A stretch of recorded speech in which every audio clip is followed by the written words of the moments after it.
dose, really, like last or 2 nights ago, and then last night I took a half a pill, and this morning I took a half a pill, trying to like, I don't know, curb it. But I want to quit weed too, so that's where I'm like, maybe I shouldn't be having my meds. So I'm, I think, like yet anyway, and like I could have had my meds, restabilized, then quit weed, go back on the double dose, then go back down. That was kind of the original plan, but like that means I'm gonna have to continue smoking weed right now, and I don't want to, and I have the urge to quit. So I'm like, but it is a little risky to try and quit when I'm like a little manicky. But I'm gonna get that way anyway. So kind of like, is it even that risky? Like it's gonna, I don't know. I'm just trying to curb like a big me, if it makes sense. Like make it as smaller as possible, but as small as possible. But yeah, point being, the point I was trying to make is like, it almost like when you say like don't spend time on those other things, I agree. But then when it comes to like me just going about the world, right? Like literally walking around, like talking to my parents even, right? Or like anybody in my life, interact with on the street, or I don't know. Let's say I see an ice like raid happening in front of me. Like, how do I like doing things in this ELM room is one thing because it's a safe container, but out in the world, it's not so much of a safe container, right? So like, how do I go about like spreading universal logic in my actions and embody that in the world? Because it feels easier to embody here, but I feel like like in a virtual container, like I can't touch you. I can't. None of us can punch each other, right? Like there's a lot less risk involved. Okay. Um, I feel like there's a learning opportunity here.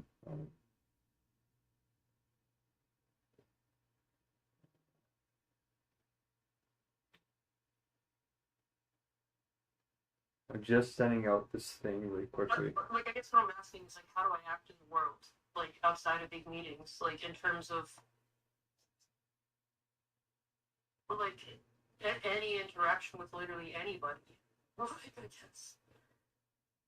One is I'm wondering if you're going manic right now a little bit because that might be your trigger, and this might be a really important.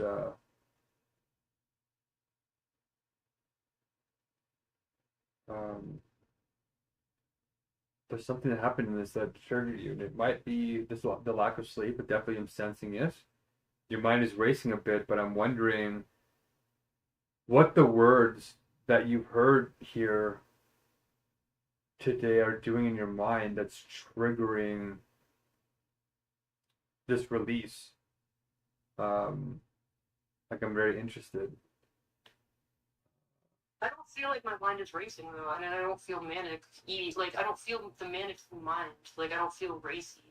My mind actually feels like it. Like when you were talking, like it feels very like as compared to this morning when I first woke up, I felt anxious, and I could feel it in my stomach, even like a physical not. But a lot of times I feel it here in my chest, and that's what smoking weed actually releases, is like that physical feeling of like a stone in my chest.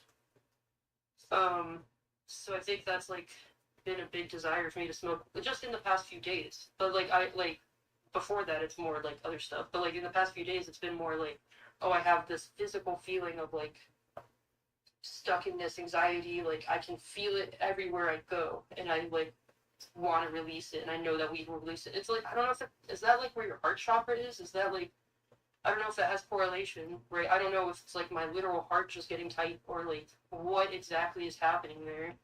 So I would like to learn how to release that without the use of weed, but um, I think it's still a problem that I carry that like causes me to act anxiously in a bad way, like not in a propelled forward into action kind of anxiety, but like a don't do anything because you're gonna do it wrong because you're in the wrong mode, kind of like anxiety or something like I know I'm not acting right kind of anxiety, or like I don't know, but um, I like I don't think it was necessarily anything in the ELM. I think I was already coming in thinking like this because of like say that conversation with the ICE thing or the conversation with the med school student and the other guy from my college, right? Like Did you hold on? I'm just like feeling a tension between like what's happening in here in these meetings versus what's happening out in the world, and how I can like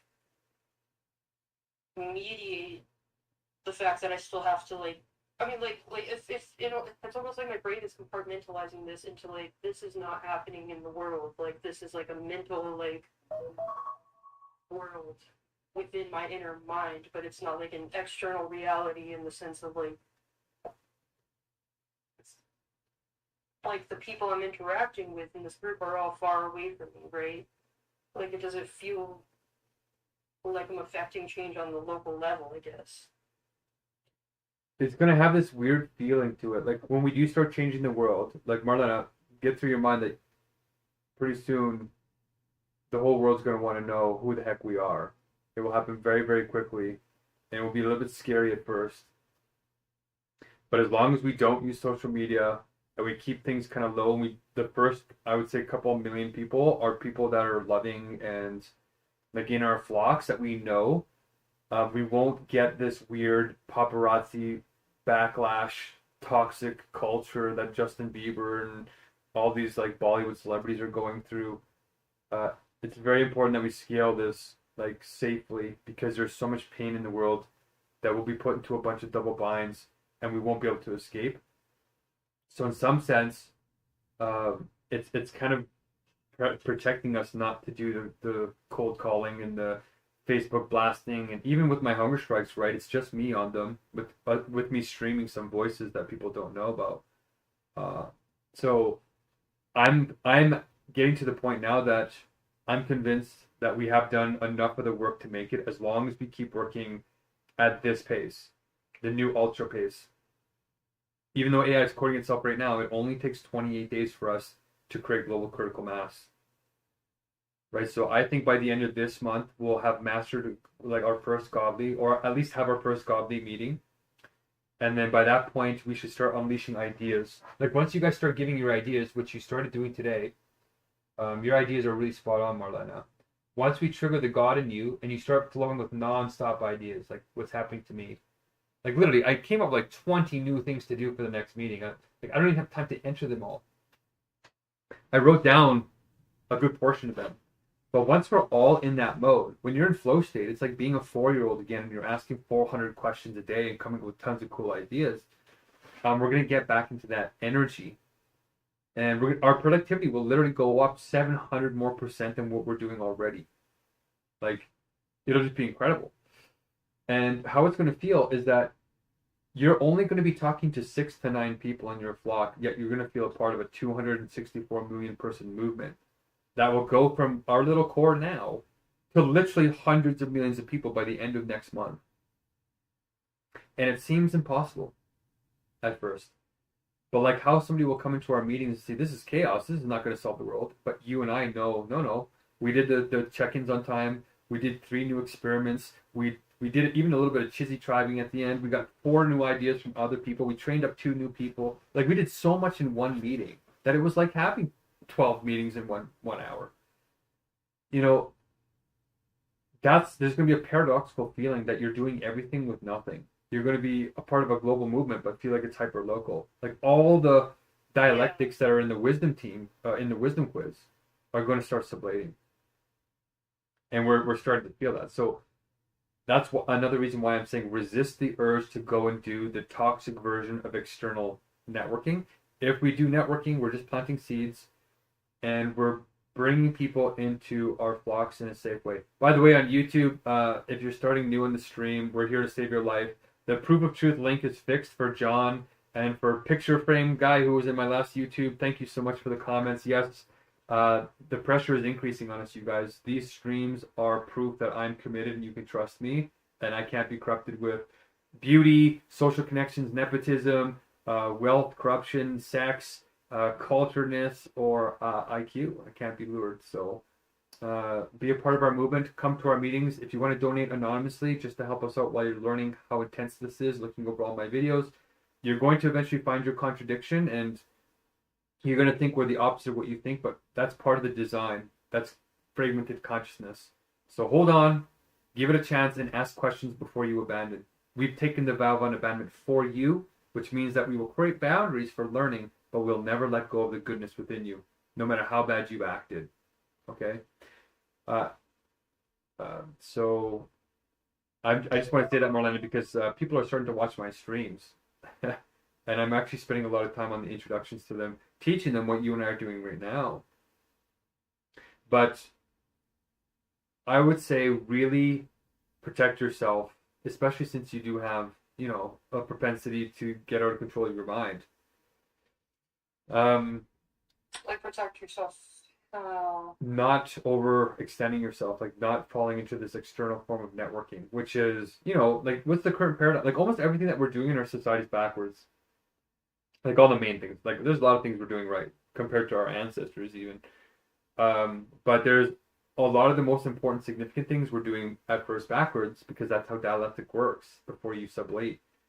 So one thing is we have tons of these people on social media and on advertisements saying, oh, buy my SEO package and get a bunch of people into your business and do all this kind of stuff. Like it's all external. And it's enticing because, oh, I'm going to get famous if I get 1 million people, and resist that. Right? Because let's say you do get 1 million people, then you have to hire a staff and you're going to be building flocks anyway to manage that deluge. So I would say once this thing really takes off, like right now, you don't feel like giving your full time to this, and you feel like you got to read these articles and be a part of on-street protests and all that. But like once we reach our first, like, let's say 1 million people, there's going to be so much activity. Like it'll be like running a little nation. There'll be so much happening that you won't feel like you have to go out unless we coordinate a protest on the streets, right? But any protests that I'm going to organize are going to be hunger strikes, right? Because the states that we're in will be freaked out. They've never seen anything like this before, right? So imagine that you're Donald Trump, and you're like, okay, Donald Trump's like, okay, I got Elon Musk under control. Elon's the guy that I'm like, I love him, and I gotta make use of him, but he could easily eclipse me if I let this guy run free. Like if I give him a bunch of these government incentives, his Tesla company will become, the default auto taxi, right? Robo taxi, and then nobody will be able to keep him in check. He's way too powerful. And he's not making godly decrees. He's not making like doing what I'm doing, claiming to be the Messiah and like not giving up on you ever and risking his life. And he's just a businessman that had high Pareto categories, had an existential crisis, has a good heart from his mom, and is trying not to be bored while helping a lot of other people not to be bored in his Asperger's state, right? Or his self-proclaimed Asperger's. That's good.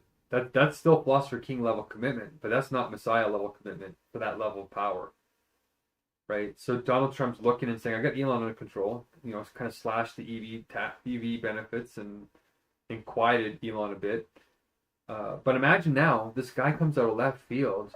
A week, like a month ago, 4 weeks ago, had like 4, 5, 6, maybe 12 partially committed people, and now all of a sudden has like a 5 million person following, or no, has like 100 million people following, and then they're becoming leaders themselves. So it's like not a totally centralized movement. It's like an octopus. Everybody knows how the culture works. So then we get an extra enhancement at the grassroots level, people using their real God privileges to make decisions, good, wise decisions, without having to go through me. They go through the culture, which is what a government is. So at that point, there's going to be so much, like Donald Trump is going to be freaked out that if we organize these protests the same way that, the ones that ICE is suppressing, or any protests that are not like Gandhi level peaceful, non-violent, they're going to say, you're moving too fast, this is crazy, we have to do something to stop you. But they're not going to have any reasons because we did it all legally. I have a history of non-violence. I have 400 videos of hunger striking to prove my intents.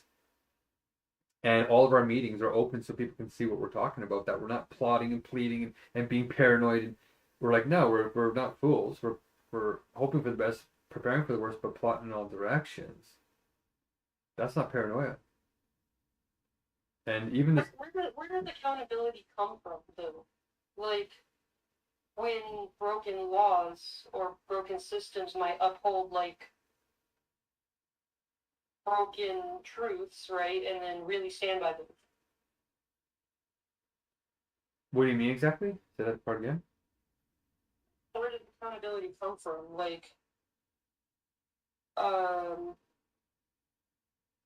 when the, say, society collapses, the laws that normally structure society start breaking, or they uphold truths, partial truths. Like, where does accountability, how do you generate accountability, I guess maybe is my question.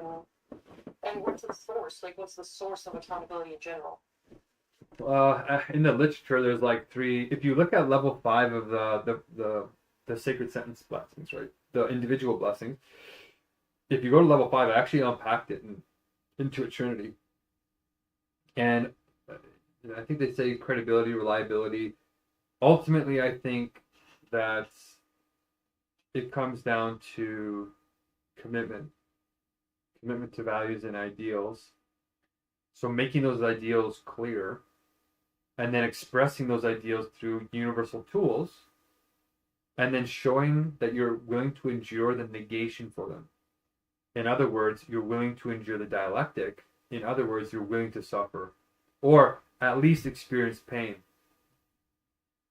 meaningful pain, right? Because people abandon their ideals when the negation comes. It's easy to live these ideals when nothing is challenging you.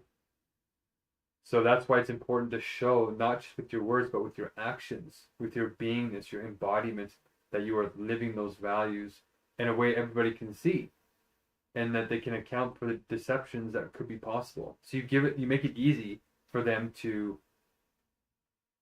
find that you are who you say you are. You're authentic. You're what you're saying and what you're being are the same. They're matching. And we're doing that, right?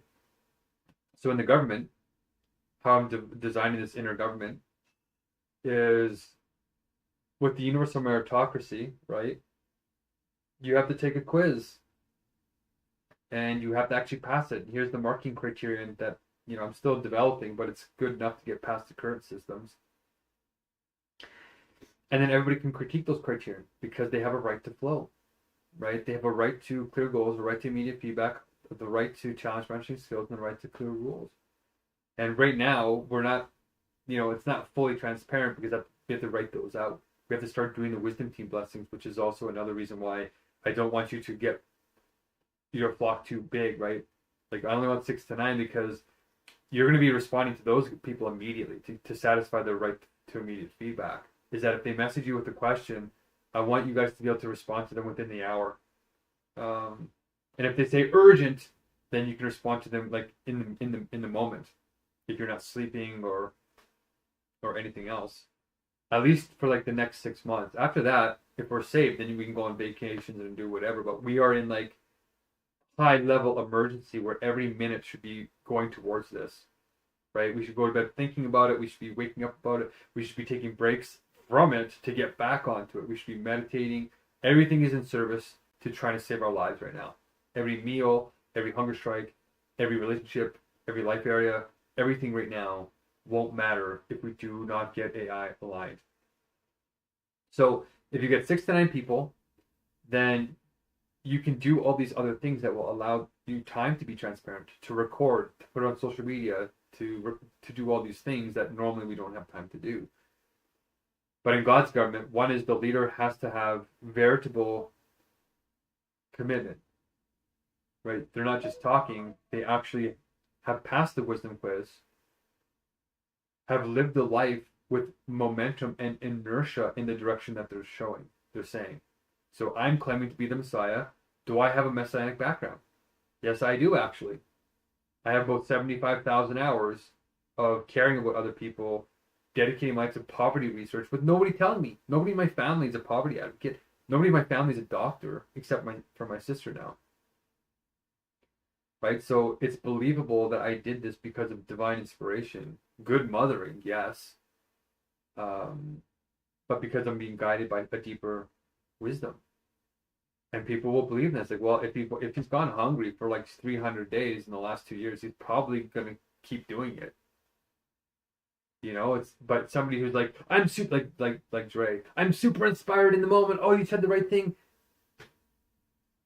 They have no history of hunger strikes. Have no. It's like it's very unlikely that person's going to have the physiology to keep going. They have to practice it. There are life transformative experiences like, DMT trips and extreme things like that, but you gotta be careful.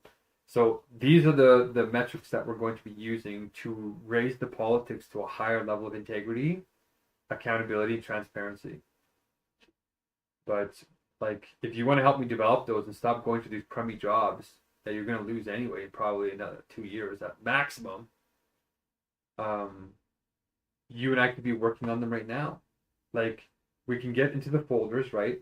You can go into the department of like Ministry of Spirit and start making the documents and writing out the drafts. Like, these will actually be used by hundreds of millions of people in potentially a month.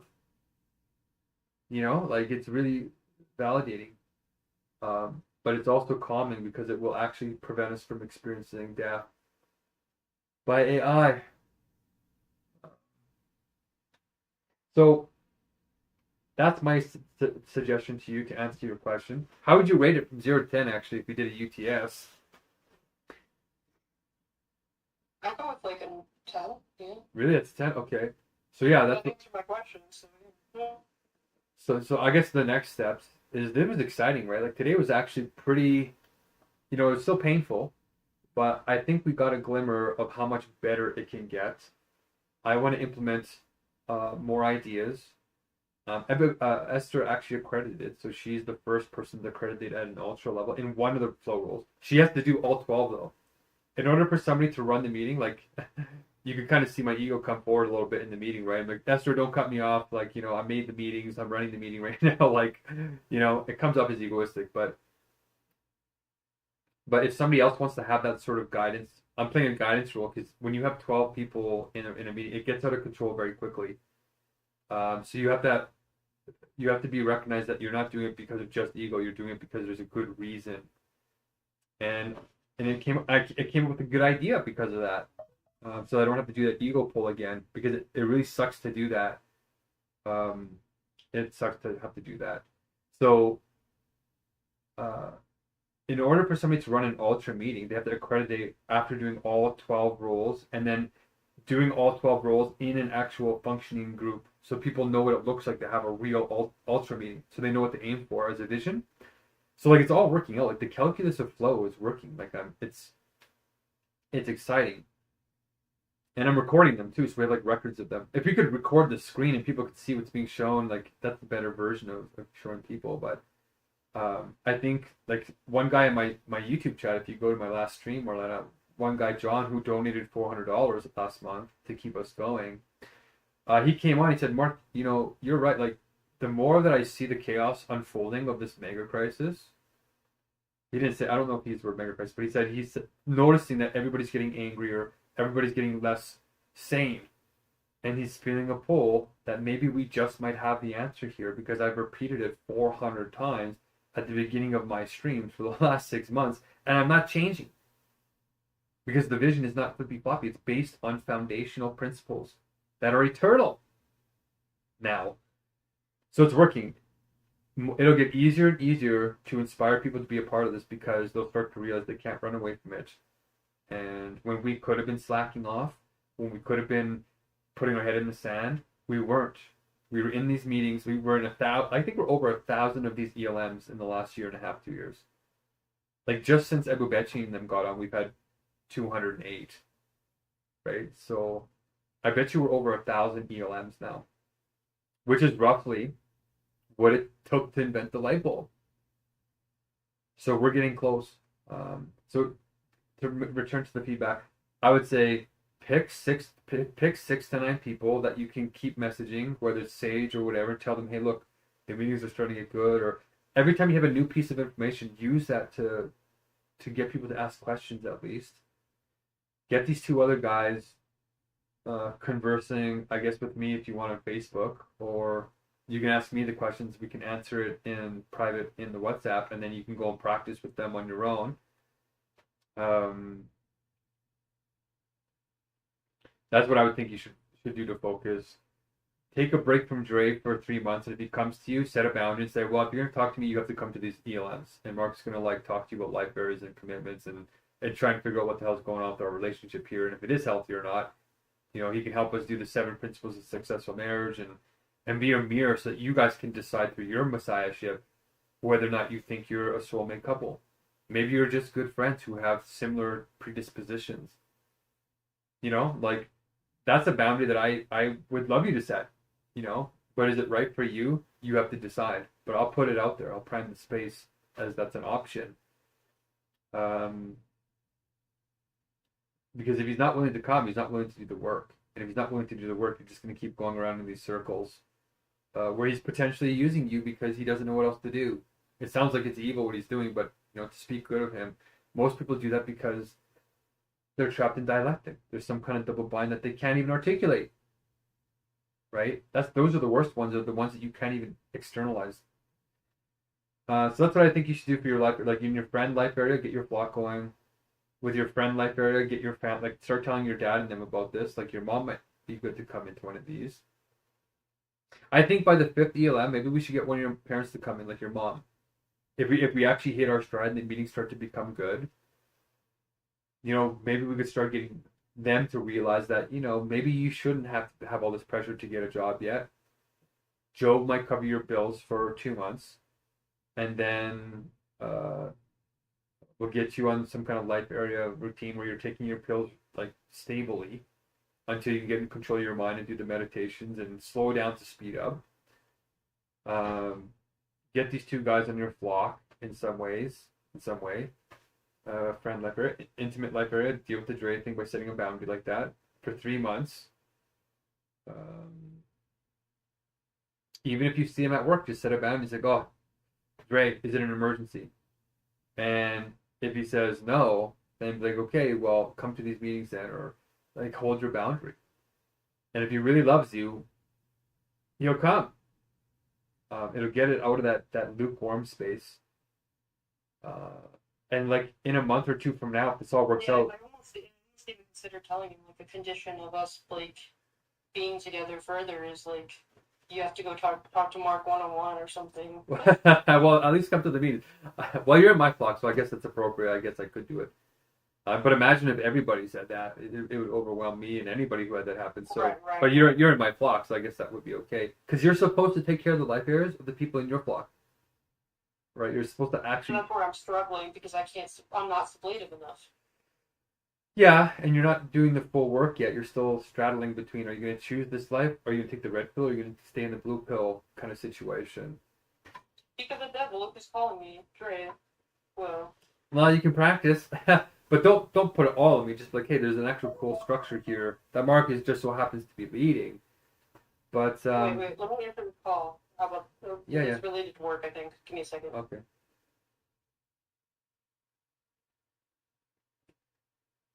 All right, that's exciting. I should be cooking my French meal. Oh. So our meetings are, as you can tell on YouTube, our meetings are bleeding into my resets of my streams because we're having double meetings. So, all right.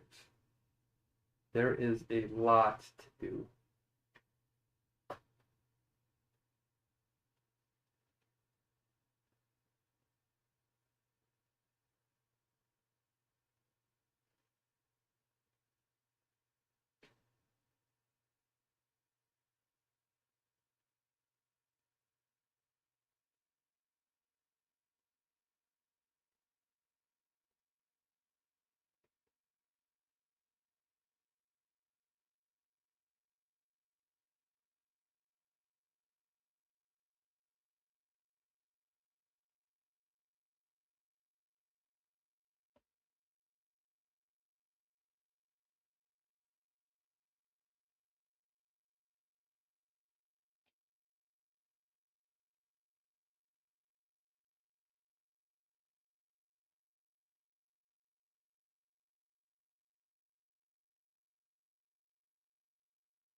Hmm.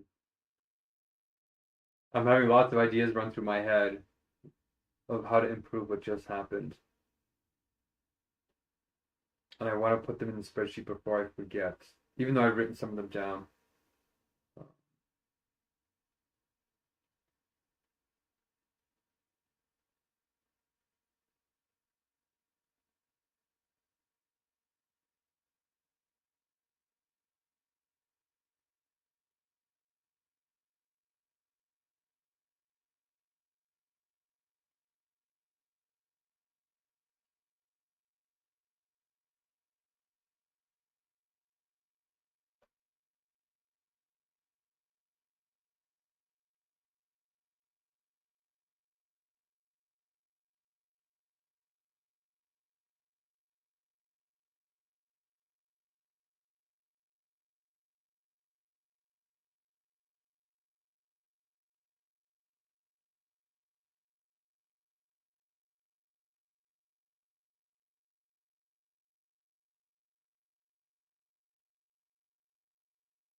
All right, I feel like I gotta eat something here.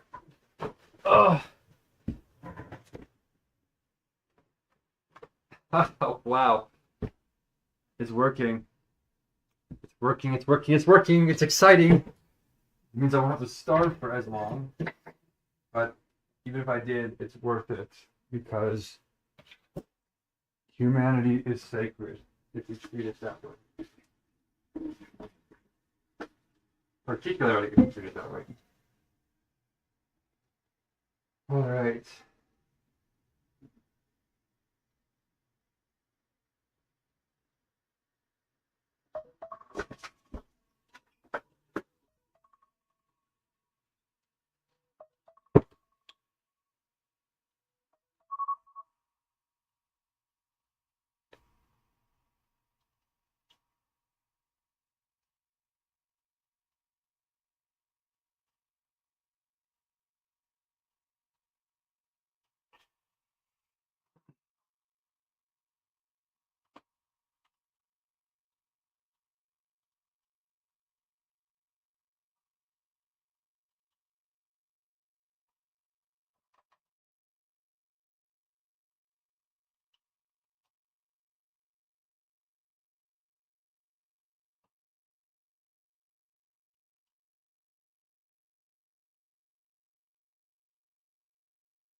Look at my little mung beans. Just giving her.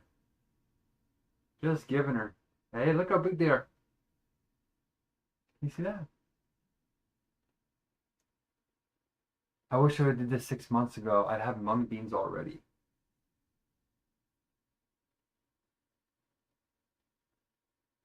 Wow, they're really sucking up all the nutrients in here. I'm gonna need some soil for these little guys.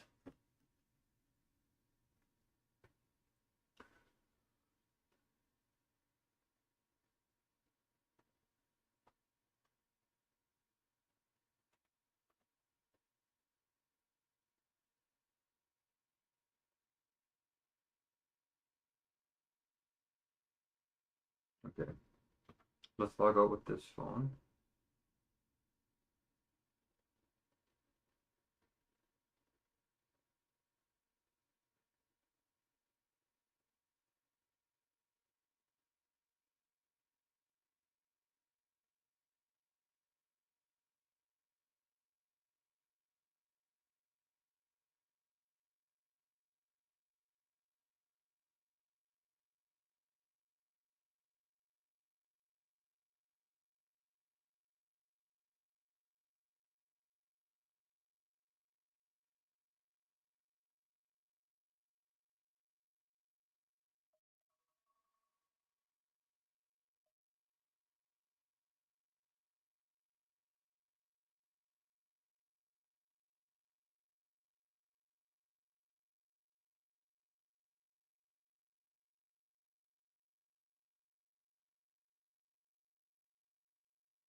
Okay, Shmaila, I contacted Freelancer and spoke with the project, the people who take care of our projects.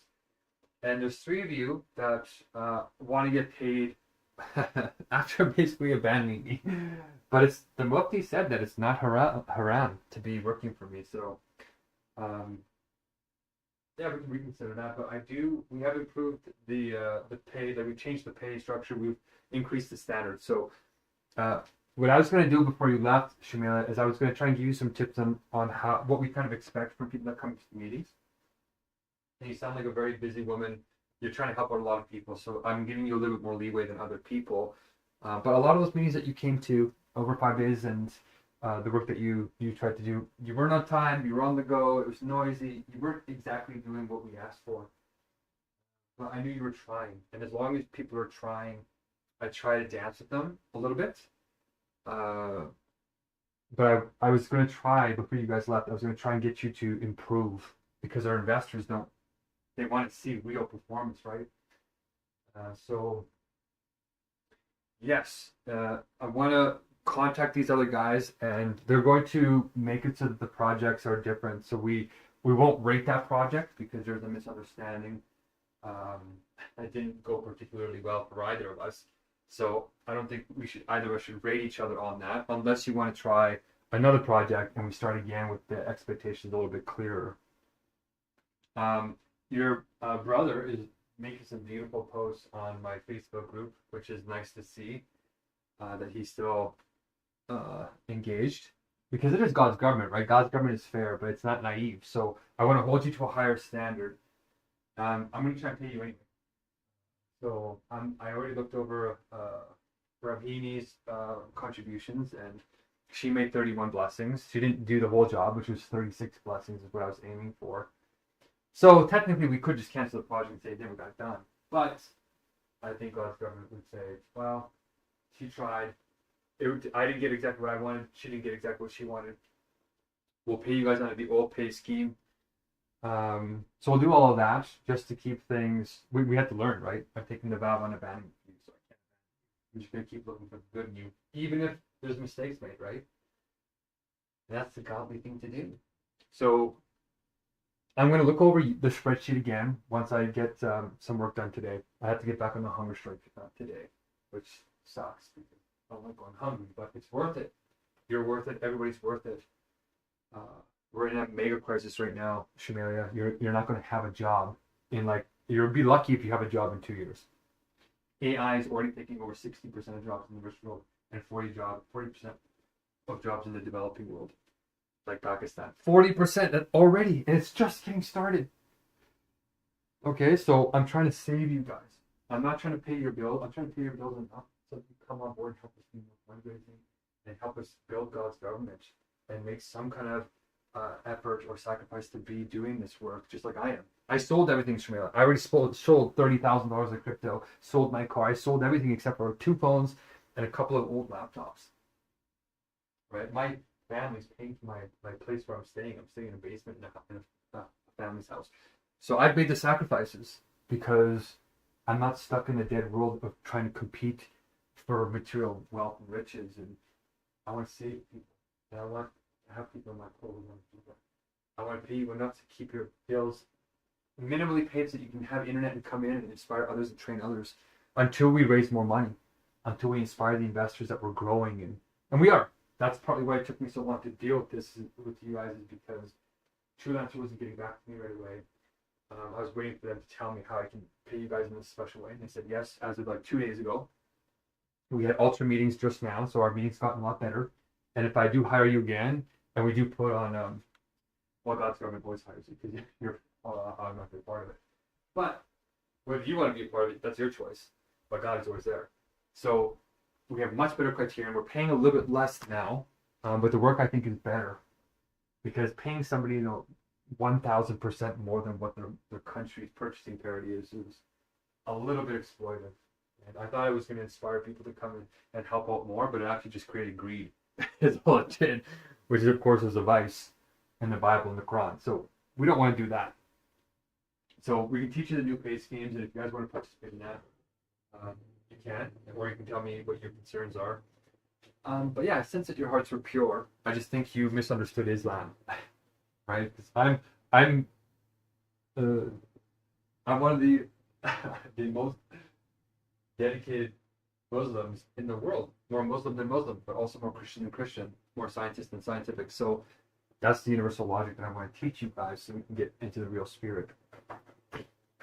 But yes, I'm going to look over, long story short, I'm going to look over the sheet because we tracked everything you guys did, right? We tracked it all. In the chats too, we can go over the chat notes to see who actually did the rules and who actually said they did them. So we have all this accountability. We got to track for people who don't know what they're doing, or even people that come in and try and deceive God's government, right? You know, fraud. If you say you did something and you got paid for it and you didn't actually do it, that's fraud. And we want to protect people from that because I don't think people need to be that way. So I'm going to go over the chats. I'm going to look over everything, and then I'm going to calculate how much you actually did, just like I did with Brahmini. And then I'm going to wait for TrueLancer to open up the payment option, and then I'm going to pay you that way.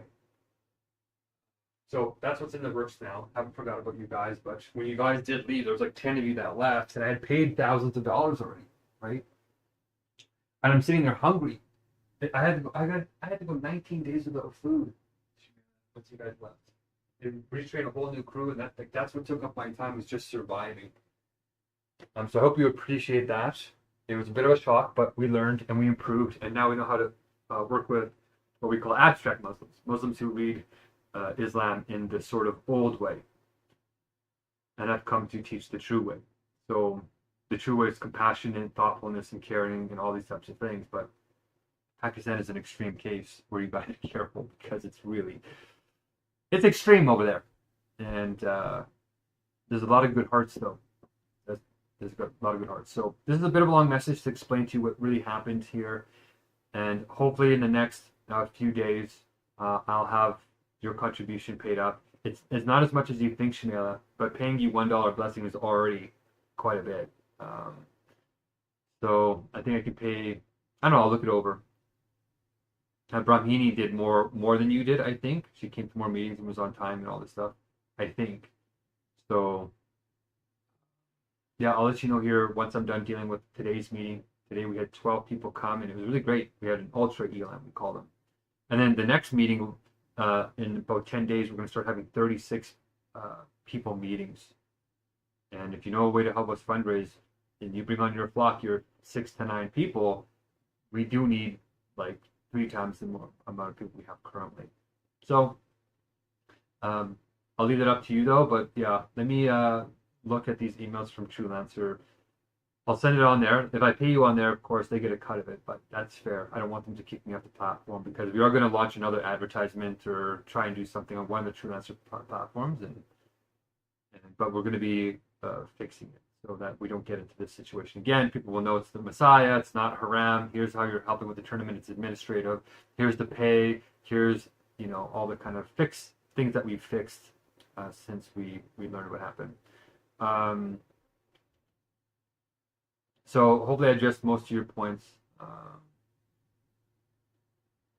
project you advertised was not solely about the 36 checklist and 36 blessings. For the one that I hired you, though, it was. Your brother, I paid for the other blessings. The 3 rolls, yeah. So that old payment system, I actually messaged you guys and said it's changed, right? It's just that post was getting a lot of attention, like 1,000 views or something. So we kept it up there, but anybody that we actually hired from that, we actually, in the private messages, we said to them, we're changing the payment scheme. It's not going to be that crazy lucrative. But I think we'll pay $1 per blessing, which does work out to roughly $3. What would I say? Yeah, I'm going to look back at the message so that whatever message I sent you, I clarified that. So whatever I said, I'll just do whatever I told you there. Okay, and it should be fair. Like, I think if it was 5 meetings, like when you came, you only did like one blessing, maybe 2 blessings, right? And they weren't done perfectly, but I think we let you get away with it anyway. So it's still only like $2. It'll work out to average wage, a little bit above average wage, I think, for Pakistan. So I think it'll still be fair, but if it's under minimum wage in Pakistan, like under 67 cents Canadian per hour, then I'll probably top it up anyway, just because we want to pay at least what something minimum living wage is where you are. Right, and the work that you're doing isn't really that complicated. You don't need a degree, a PhD, or anything. You're coming in and learning some facilitation skills, and you guys were learning them at like a base level, not even at the new level, which we have, which is like higher levels of accreditation. So, I'll whatever I'm going to pay you, I'll just tell you, and you can tell me if you think that's fair or not, and then you can argue for what you'd like. But let me take a Brahmini, then I'll probably do you, and then I'll do Javiria, and then you guys were, I think, the only three that I haven't uh, dealt with since last time. I still have Uswa and Nawaz and a few other people from before you that I also have to go in contact and clear some things up. But okay, this is a 10-minute recording. I hope you feel respected that I took your concerns seriously here. Um, uh, right.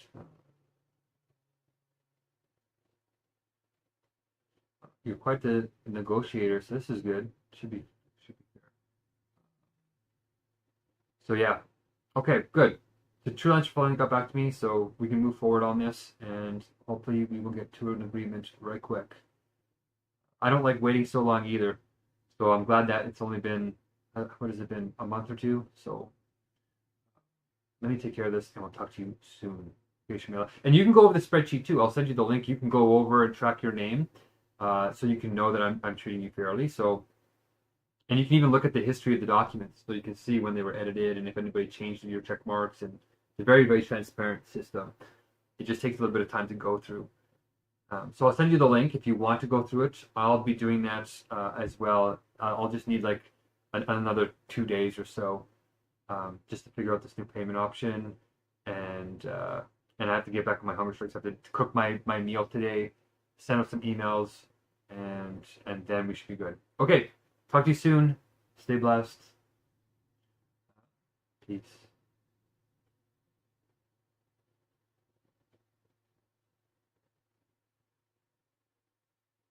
Hi Sabuj. No, I set the times that I'd like you to meet me at, and 7 o'clock Mountain Standard Time (AM) or 7 o'clock PM Mountain Standard Time should work.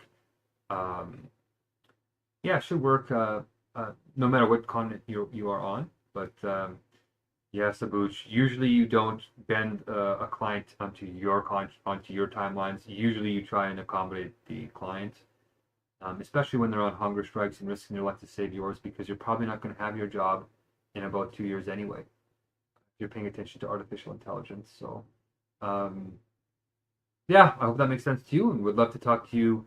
It's just that we're really busy, and we can't afford SEO right now unless you're willing to show us that it works. Um, and even then, we might still be volunteering for a while until we raise more funds. We're looking for pure hearts, not necessarily people who are just competing in the dead culture, right? So, yeah, I was in meetings up until, well, we had like 3 hours of meetings, so that's why your time doesn't work for me. But I'm sticking to my times, and you can come and meet the team, and they can judge you too, and see if you fit our group culture. You do, because it's technically God's government, but we have a way of doing things that I would love for you to hear your thoughts on. Okay, so 7 o'clock tonight, which is roughly in 8 hours, or you can go in the morning meeting. So I sent you the link. Come to those times if you can, and we'll see you. Peace.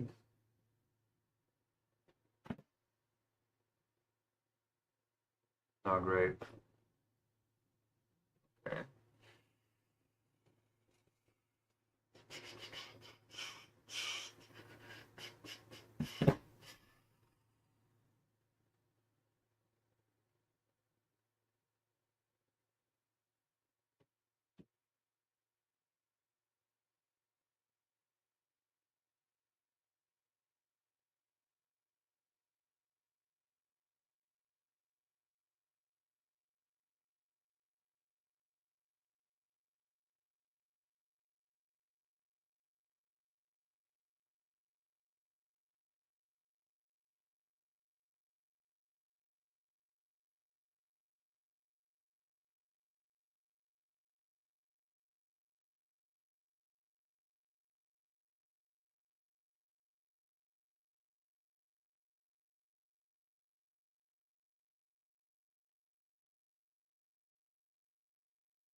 Okay.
There's a lot happening.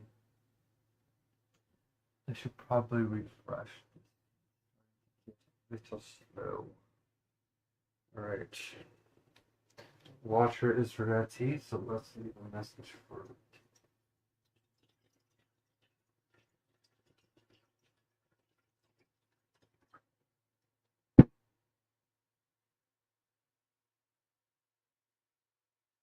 Okay, Usman. Thank you for trying to make it to the meeting. The ladies told me, Rimsha and Fabi, that you were in traffic late. We're gonna start doing launch lists to make sure that we can get you under control here. It sounds like you're running around with your head cut off, but yeah, make sure to train these ladies up. They're great. I want them to stay. So you and I should probably sit down and chat in tonight's meeting, or we can do it tomorrow. There's no ultra meeting tomorrow, but maybe you should come in here and we'll go over things a little bit more. But yes, we've got to tell them that if you're even 1 minute late, you can't take on any flow rules, right? But I feel like your lifers are in a little bit of disarray. Yeah,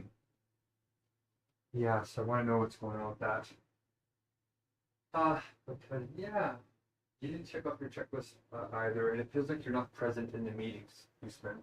It feels like you have too much work to do, and you're dropping the ball a little bit. So if that's the case, let me know and see how can we actually help you to do the work properly. Especially if you're taking care of a flock of people, right? Like Fabia and Rimsha. Okay, so yeah, it would have been great to have you in there because when we're doing alternate, we need 12 people, or else people can't get accredited, right? So, and I want you to accredit your team up, or else it becomes almost impossible for me.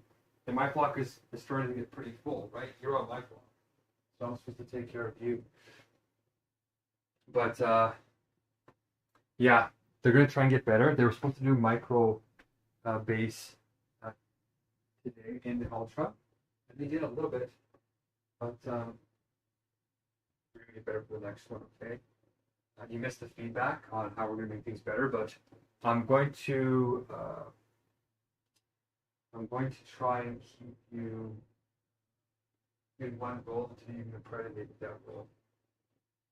So with the influencer, yeah, we'll probably keep you at the influencer. So can you make it on time? Can you make it plans to plan to be at our ultra meeting on like 10 minutes early, not even on time, early, so that we can get things set up and you can answer any of Rimsha's or Tia's questions.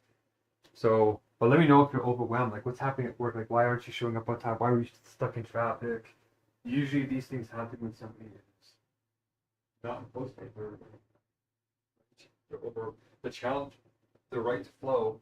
Your challenge level is too high compared to your skill level. So let me know. It feels like this company you're working with is running you around. Let me know if that's the case. But yeah, we want to get these ladies trained up quickly and then getting somebody on their flock trained up for microbase.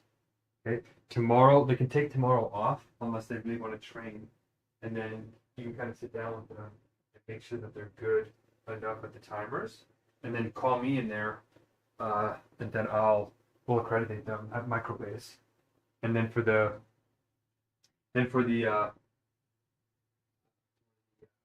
ultra exam, they can keep doing their roles until they master them. Okay, so let me know if that works for you, and yeah, really pay attention to those ladies. They were asking me great questions. Rimsha actually put her. Oh, that was another thing. Add their phone numbers to the chats. They're not microbase accredited yet, which we only want to add people to the chats when they get accredited.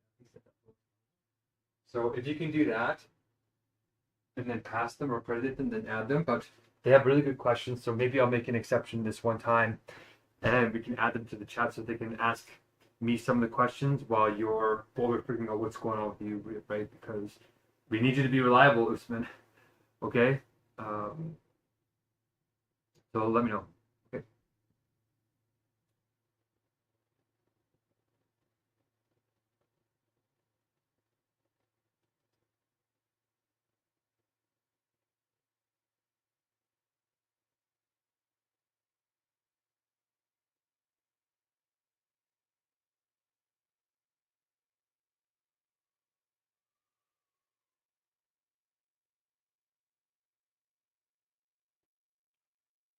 Let's charge up my phone quickly.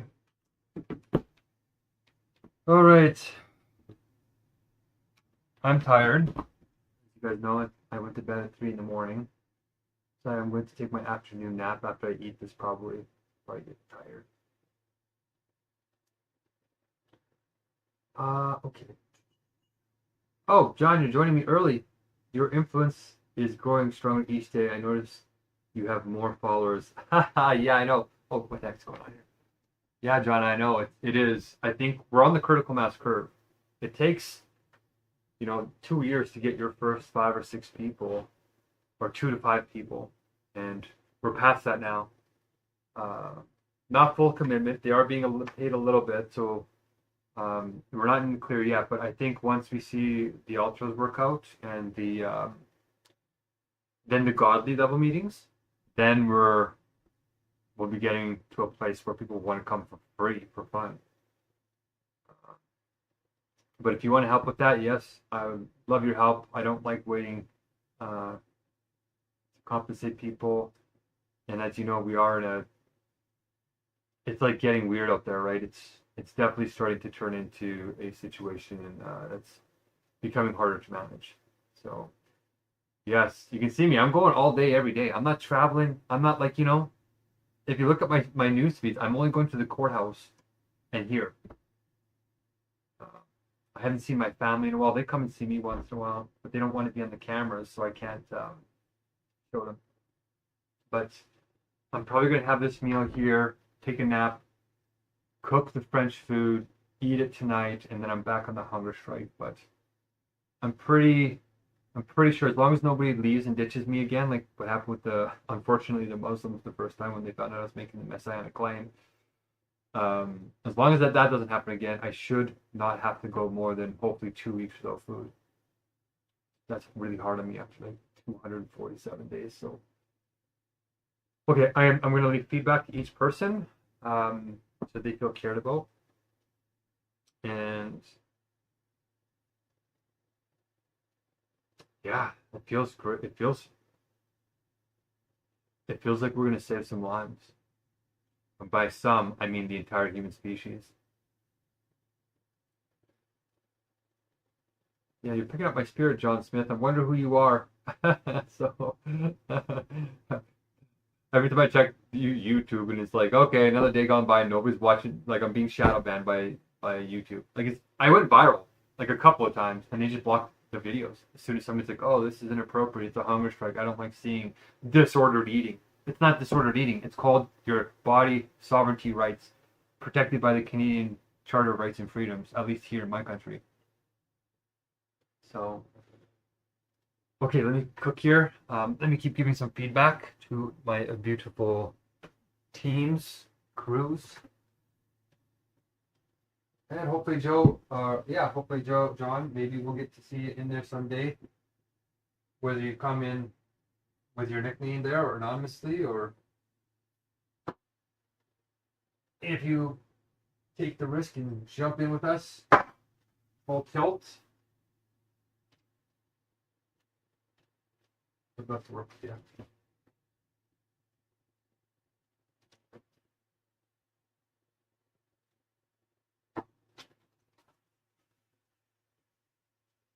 I'm really starting to run low on this food. Yikes. Yikes.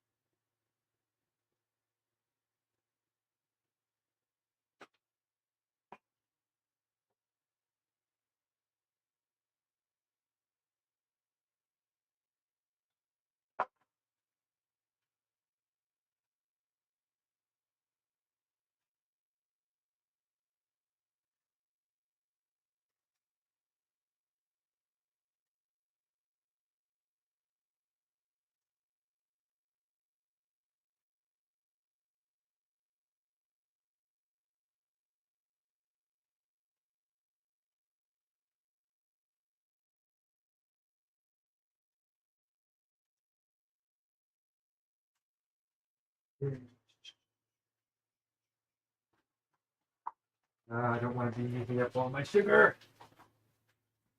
I'm almost out of sugar again.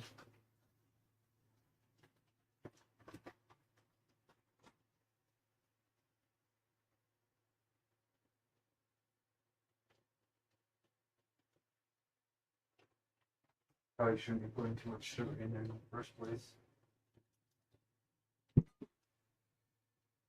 Okay.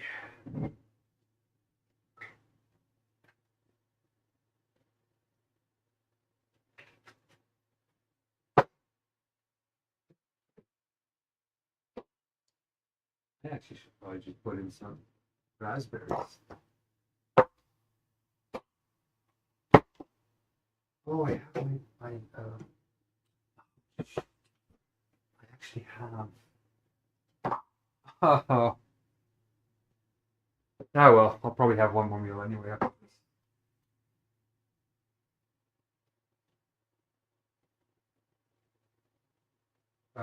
What I was trying to say was,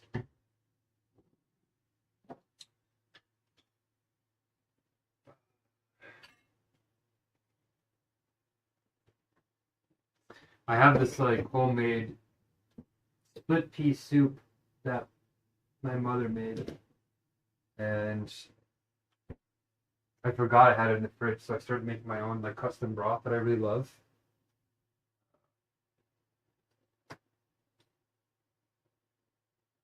So I don't like leaving that stuff like opened in my fridge, because if I do have to go 19 or 20 days without food again, it goes bad, or botulism and a bunch of very risky things can happen. And when your immune system is that compromised, you got to be very careful.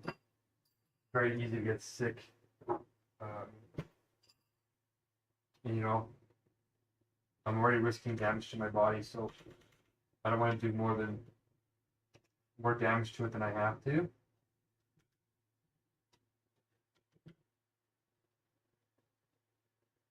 Okay. Good. All right, let's do this.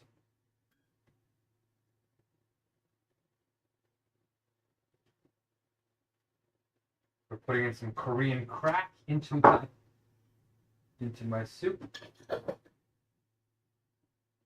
In other words, sesame oil. Okay.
A little bit of sherry.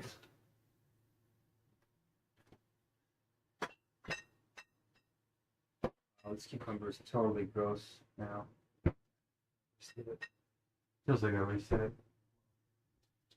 It is what it is. Okay.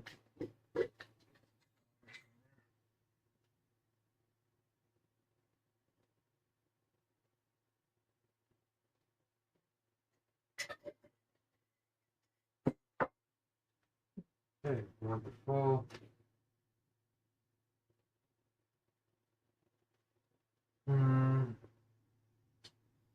Feels like, well,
Onions.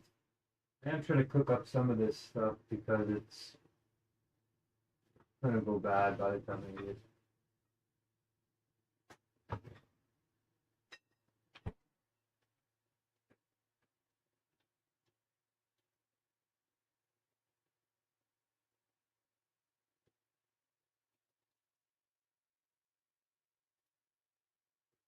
You can see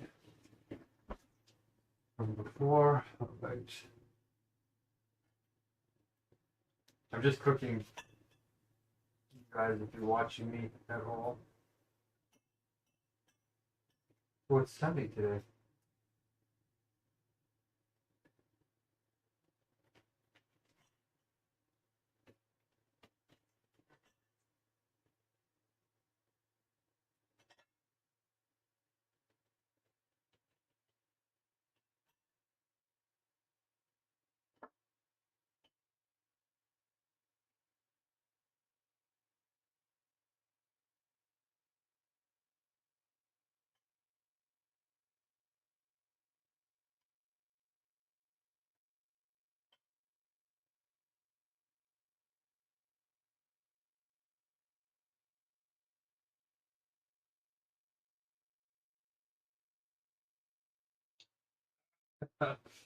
Okay. We're definitely cooking up a storm here now.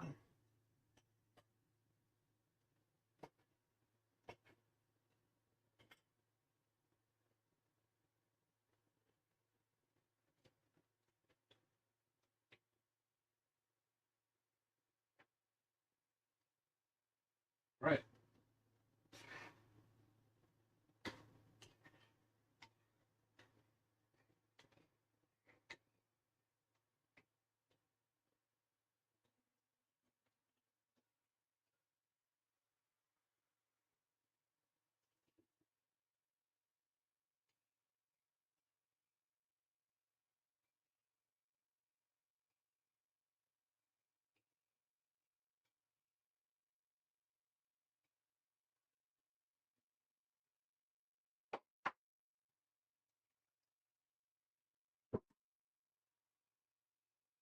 A few other things.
Ready to go.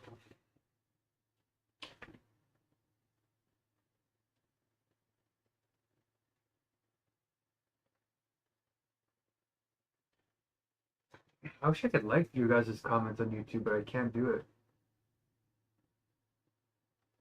It has all these like punitive measures. Oh, I can have a moderator. Oh, it finally gives updates. Okay.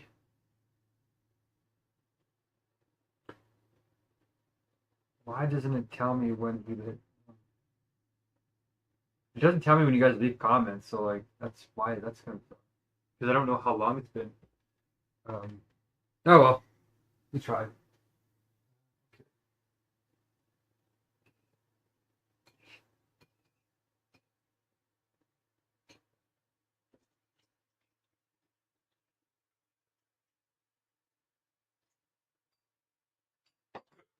Oh, excuse me.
Whew.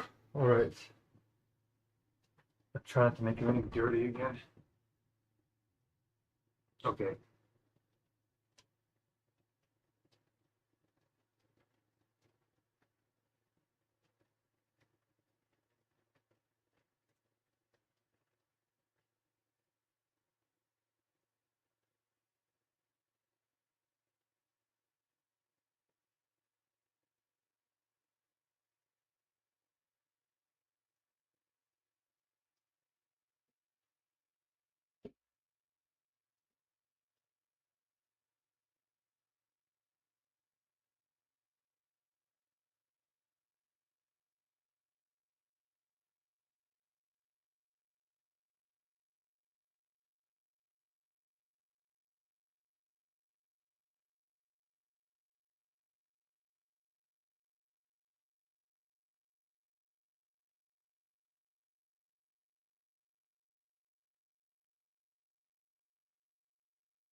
All right.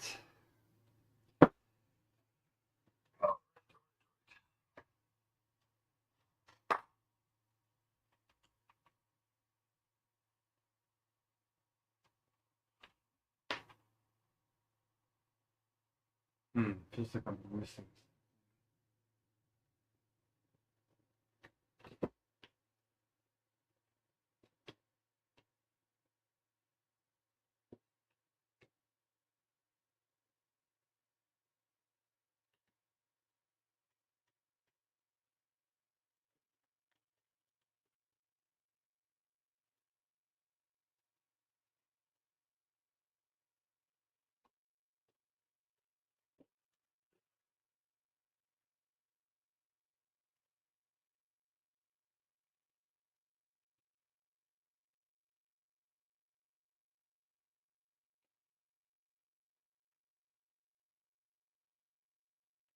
Oh, that's what I missed. Ah, vegetables. Oh, let's cool it down at least a little bit. Whoa, too much vegetable.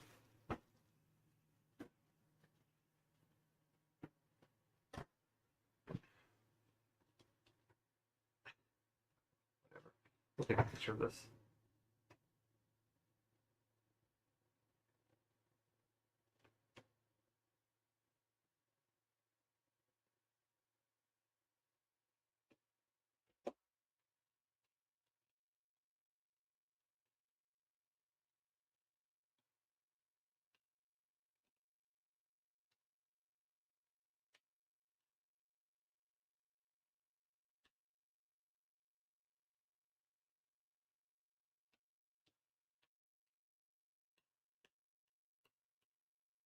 All right, I'm saving my tofu.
Yeah, you can tell it's shadow banned day. Like I'm still getting thousands of views a month, interestingly. So somebody might be sharing it because it's definitely not the algorithm. And I've been talking more at the beginning of the channels too, because now I'm noticing more people are coming in and wanting an answer. And I have one. I have an answer we need to hear immediately, you guys. I have it, proven it, proof of truth. It might not make sense to you, but in the circles that I have engaged with academically and professionally, it'll mean something to them. Any critic, any any sort of armchair philosopher that's a skeptic that reads it is suddenly twisted around in circles because they don't know what to do with something like this because they've never come across it before. So it's a gentle way to break them out of that hubris. Yeah, it does look good, doesn't it? I'm mentally preparing to my last meal or so. I don't want to go much longer than this because then it's not really it goes too long. The recovery is gonna go too far. But I'm being challenged right now, so I'm doing some research about gun rights and a few things with these protests and ICE and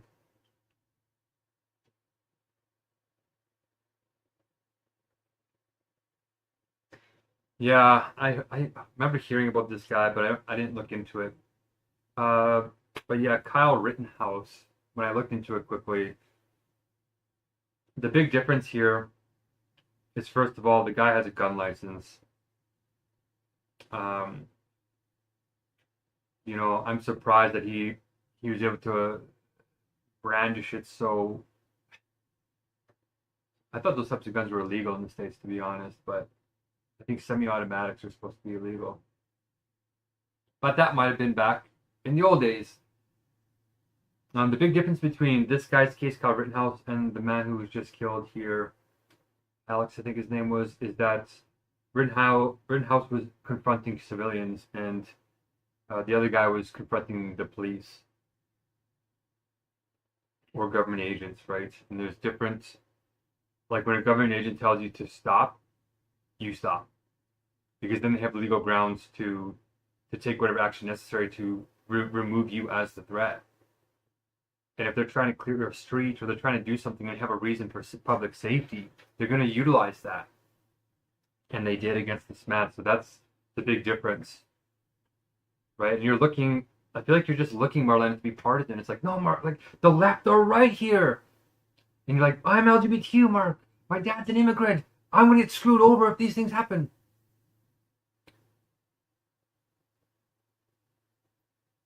Well, that's concerning, but at the same time, the bigger concern is we're all going to die, Marlena, if we don't get this figured out. And bringing guns to these protests might be a legal right, which I'm not arguing.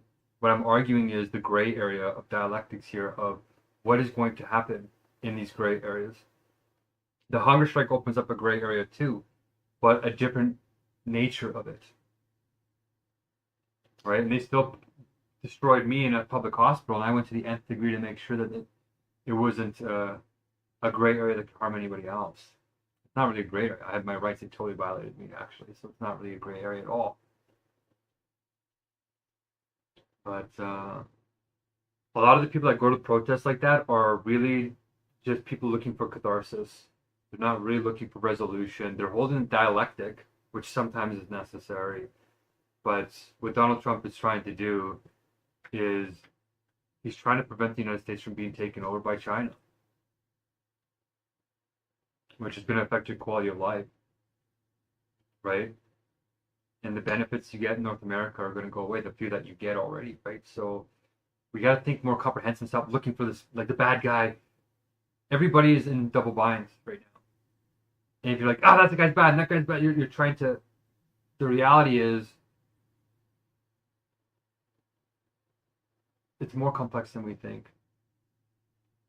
Often, most people think. And unless you think in that holistic way, you're not going to be able to let go of the resentment that you're feeling about your particularity. Right? Donald Trump probably doesn't care at all about LGBTQ, really. You know, he probably doesn't really care about. He probably doesn't want anybody to die at all. But he wants people to respect him. He wants to be known as a great man doing his duty. That's what he wants. And so he's got to stand up. All these psychological things come into play, right? And Marlene, like a lot of military members will look at your lifestyle and be like, what does this girl have anything to say about anything? Like she's not risking her life for the country. She can barely get herself out of bed, blah, blah, blah. They'll make up tons of things because every day they're forced to go put their boots on, run like 4 miles, and then risk their life in these combats where people are biting their fingers off. Right? Just because they're trying to fix immigration laws where the data is showing a huge amount of public funding is going towards not legal immigrants, but illegal immigrants. And it's being shown that some of these immigrants don't have the United States' best interest in mind, like any country, right? But they're trying to save money because they're about to enter World War III. And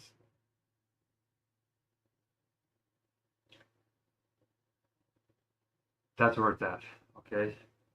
The real solution is to work on sublation, read Hegel, do the flow rolls with us. I was really disappointed you came in half an hour late, but to be honest, I predicted it because I could sense that you were avoiding it and didn't want to do it until you got paid and you're trying to hold a stand there. And I'm like, not going to happen, Marlena. You're not going to get paid.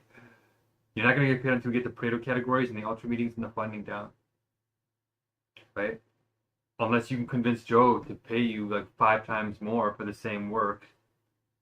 You know, like if you can help make that case. So I'm trying to get it lined up so we can give in-kind gifts or something, but you know, shootings at these protests and all these things motivate you, but not a man who's on a hunger strike that you've seen, right? Won't motivate you to action. You won't defend me on a protest, but you'll defend a guy that brings an AK-47 to a protest. You know what I mean? Like it's hypocritical. You're in a dialectical moment, right? But I've already given you the answer. You're working with a world-class person right now, Marlena. I really do have 75,000 hours doing this. And even if not every decision in the particular is perfect, the refinement is getting us to places where nobody else has ever been. So, yeah, I think you're already getting invaluable knowledge. You know what I mean? You didn't have to work very hard for it. You come to the meetings and we talk about what we teach, and it's sometimes fun even. It wasn't like you were lonely sitting in a broken down car, 23 years old, for slave wages that eventually breaks you down. After 8,000, I don't know how many deliveries you've done, but, you know, I did 8,000. You know, like, it's brutal. At the same time, I don't have the same body as you, right? So we have different gifts. So I'm sure I'd be struggling if I was you too, but you gotta choose the work anyway, you know. And I think we're getting there. But anyway, this is another long explanation for you're defending a guy that showed up with an AK-47. They used legal technicalities to get him off. But for the most part, probably shouldn't show up with a gun like that. You know, like I wonder what this guy's background is. Is he in the military? Like, how did he get a license to branch that thing? You know, like you could argue if you see somebody with a gun like that, they could shoot you. The only reason why that it might be a defense that they won't do that is because they're licensed. Which I don't even think there's a psychiatric exam you need to take to brandish a gun. Which they think would violate charter rights or violate their amendment rights. But anyway, okay, that's what I found. That's why they're probably going to rule in a different way. Yeah, I still think you're just stuck in one-sidedness.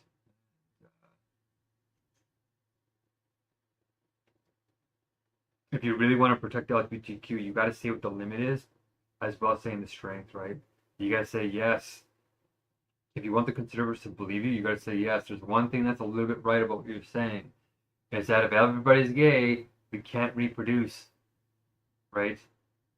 Because you can't even adopt other people's children. Because if everybody's gay, there's no one to adopt. And you could say, well, that might be an argument But now we have CRISPR, so now it doesn't seem to matter as much. But yes, technically you're correct. But with like a fraction of the population being that way, even the people who aren't out of the closet, it's not going to collapse the human species. Like low fertility rates from microplastics and stress, all that kind of stuff is the real much bigger threat. But then you can say, yeah, but there's another part of the LGBTQ experience that you guys are missing that's actually more profound, which is there's this inner universal logic that we can't take for granted. We had to do that work because we were so misunderstood. And that forced us to be actually deeper in this very important godly way that you guys worship. But then, of course, if you make that argument, you've got to rise to that standard and behave like that. So, like, that's how you be authentic and you say, okay, here's the common ground, here's the thing that's different, and then that's the win-win-win, right? You know, LGBTQ is a minority group, so they have to be protected from rule of the mob. But it's a balance of rights and proportionality. So that's where the conversation really has to go if we're going to get anywhere new. And the fact that I'm saying that it's Messiah and this conservative 85% religious is as good as it's going to get, Marlena. Like, you know what I mean? Like that will change things. Just being able to frame what is good about LGBTQ, which they can't see because they're stuck in the sensuousness. So we should be focusing on that. Yeah, and now that I've been to court, like the legal type, like I look at all these things now in a legal frame, which makes it even better in a way because we can start to see how they're going to skirt around and all this type of stuff and get real justice. But, okay, hopefully this pays respect to this issue.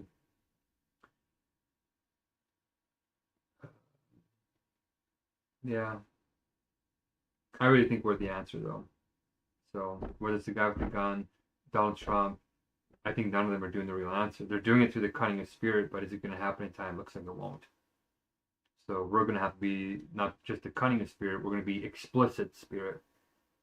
And yeah, if you dedicate and start getting things under control in your life, then maybe we can inspire more people to do the same. And you can be like, look, I'm not getting paid right now, so can you make a sacrifice like I'm making because all the lives are at risk? Or like, I'm using anything, any goodness around me at all to motivate people to stop being on this selfish hamster wheel when we have nothing left to lose except our lives and the meager little things we have left as we're being drained from extreme wealth concentration that we're seeing right before our eyes. How much more do you need to see, Marlena? You know, you're not going to have time to make your pipeline with this roofing company. Like they tricked you into it, made it sound like you were going to make this money within a month, but it was a man-dominated industry, and they probably didn't tell you the rates for women or whatever's going on. And then you're showing up an hour late anyway because you didn't get the gremlin under control. You know what I mean? So if you're not going to have a chance to make the thousands or whatever amount of money, then delivering enough pizza to keep your parents happy, and stop racking up your credit cards or whatever it is. We could probably get tens of thousands of dollars. Like we could get a lot more money this way than you're ever going to get doing what you're doing. Do you know what I mean? Anyway, I made that case to you quite a few times, so I'm just happy you showed up in the morning at all. I thought you were going to avoid the whole thing, but you came in just enough so you know I wouldn't do any flow rolls with you. But why did you actually wake up late? Like, why didn't you set your alarm? What did you do? Like, what? Oh, excuse me. Why did the gremlins strike? We'll call them gremlin strikes from now on. Sounds World War III parallel. The war in our own lives. Okay, peace.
Oh.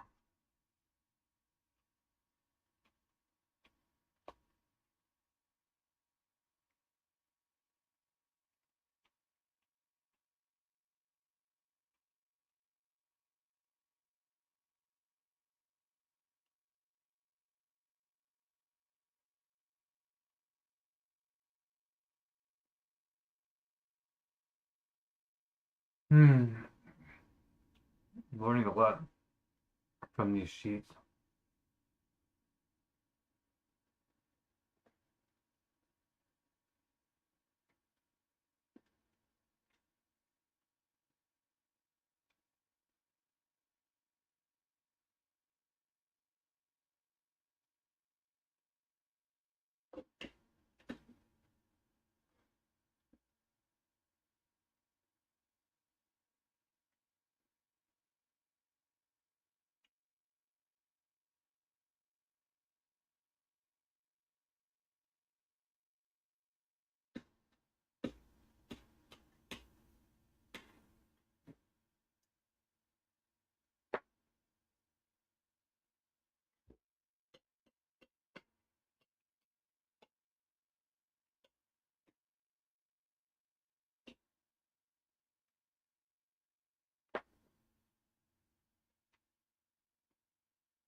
Hmm.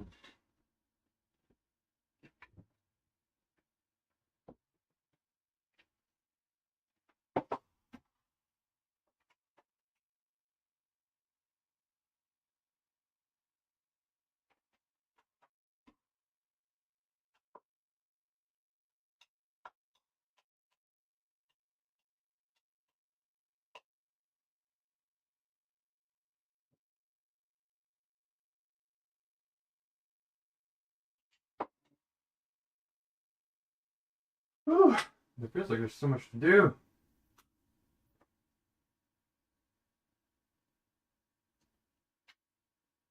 Hmm.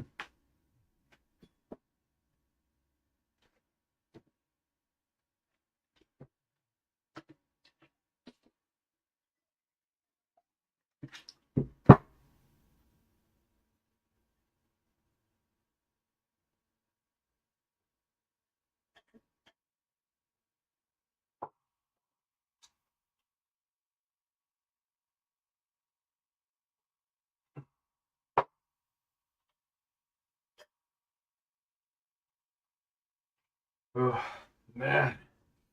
Oh. Ugh.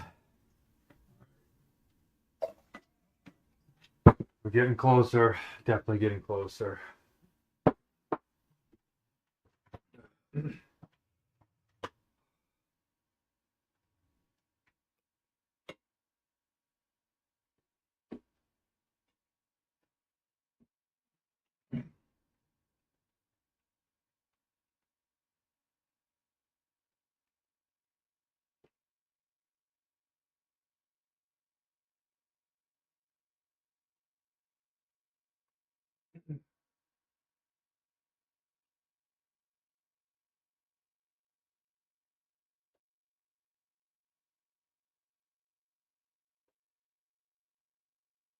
Okay, great job, Esther, today. Yeah, it went much smoother, right? Like the timers make a huge difference. So I think for ultras, it'll be very, unless we get the rest of the team very experienced, it's risky to let new people do the timers. But I'm actually thinking we will get to a point that it might happen. Um, Particularly if you have like three micro-based people working together on it. Um, and still giving blessings to each one. Uh, so yeah, we're making progress, right? We broke the record. Excellent, excellent job. I think everybody noticed how much smoother the meeting went, even though we were having wrenches and not you though. Like you're always quite reliable with your connection. And you stayed back for another hour, which I really appreciate too.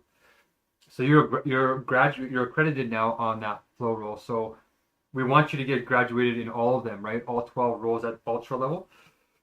So I'm going to rotate you to, well, I guess replacing Ebubechi maybe for strategist, because those roles are important, right? The timers and making the recording documents so we can prove that we did the work, we can pay people. That's why I want people to get accredited on those two. So you and her are quite reliable. And yeah, we're cutting down the blessings quite quickly. Like between the 2 hours, we got 122 blessings. So 77 in the one, and I think 43 in the second hour, or 45 in the second hour, which is still pretty okay. For a high level meeting, that was pretty good. But I noticed, so two more things. When you're in ultra, you can only do one role, like on purpose. So if you're sitting there like diddle daddling, like nothing to do, then you sit there with nothing to do. Unless you can recruit somebody on board to do the 12. Like that's why you want to get 12 people on, it's because then you can go higher. So yeah, you did two roles, which I guess I'll keep for now because maybe the rules weren't clear, and you did them. But in the next one, when we're doing an ultra, you're supposed to put all your time into those existing roles to really do them at a new quality, a new level. And then soon, what we're going to do is we're going to rate people on them. Did you actually put the level of attention into each task, right? Or were they done superficially? Stuff like that. So, like the donations, for example, Fabia said she wanted to donate 2 minutes, but you weren't paying attention and you missed it. And then I asked her to try and do it herself, and then she missed it. You know what I mean? So, if we weren't doing so many tasks, you would have been present and you would have noticed that. So, that's why we're simplifying it, right? That's why the more people we get on board, the less work there is to do. But the more thoughtful, well, not the less mechanical work, the more thoughtful work there is. Okay, so that's one thing. So over the high level meeting, you did ultra, a couple of ultra tasks, but when you're doing high level, you can't do any ultra, right? The most you can do is the high, but you can do more roles at high. So you can do multiple, but you can't do ultra because we don't have enough people to do ultra. We only had 7 people, which was, to do the high level, you only need 4 people to do all the roles, right? So then you can do, if you try to do ultra on all of them, then you're really spreading people too thin. And because you have a higher IQ than normal, like higher Pareto categories, it looks like you can handle it. And in the future, we will bring in the Pareto categories to say, okay, different people can work at different rates. So that's the next goal. Like that's the next thing. Once we get these meetings working, that's the next thing I'm going to work on, and then it'll be even more fair. But you can see how I'm chunking it, right? Like we're doing new things in chunks and testing them, and then getting that stage set up to be stable, and then we start working on the next stage. It's even more incredible. So, and this is how great organizations are built, stable ones too. So yes, when we're doing, like, depending on the accreditation level and all that, like the level of the meeting, we want to scale down or scale up. Actually, that would be really cool. We'll do an ultra, then we'll scale down. Maybe we'll split the meetings and scale down, right?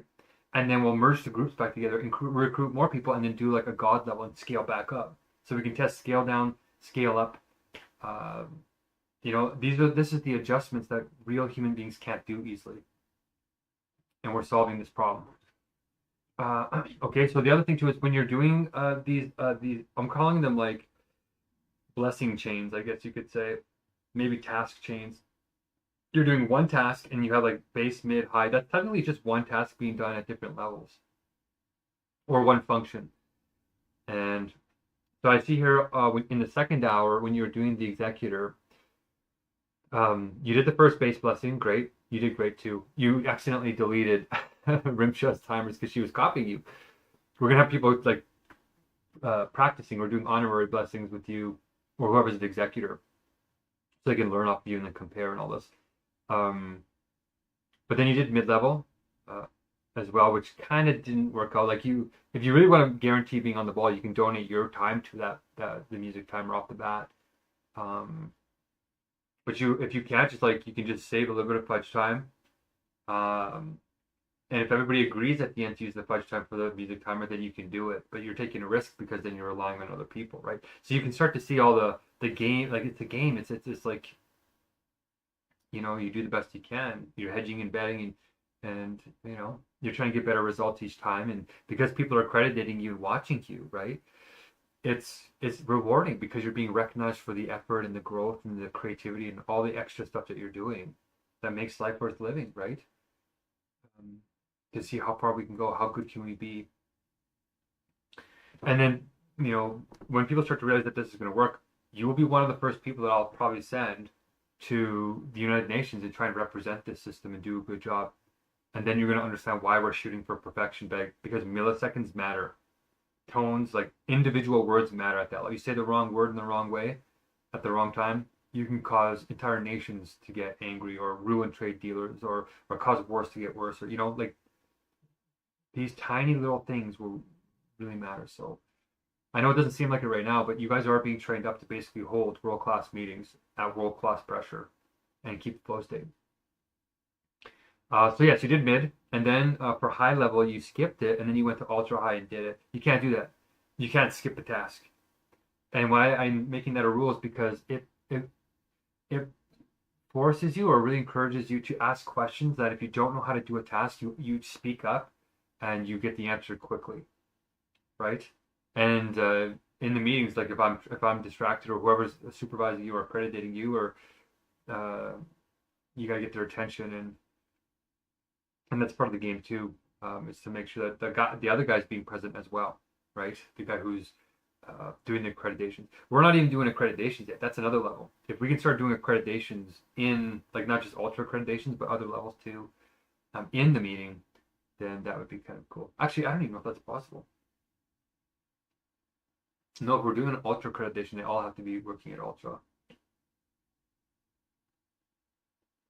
Well, it's better than nothing, actually. No. If we have 12 people and they're at different levels, well, you won't get the full ultra accreditation. You'll get your flow rule accreditation, ultra accreditation, like on the one rule, and everybody else could fail.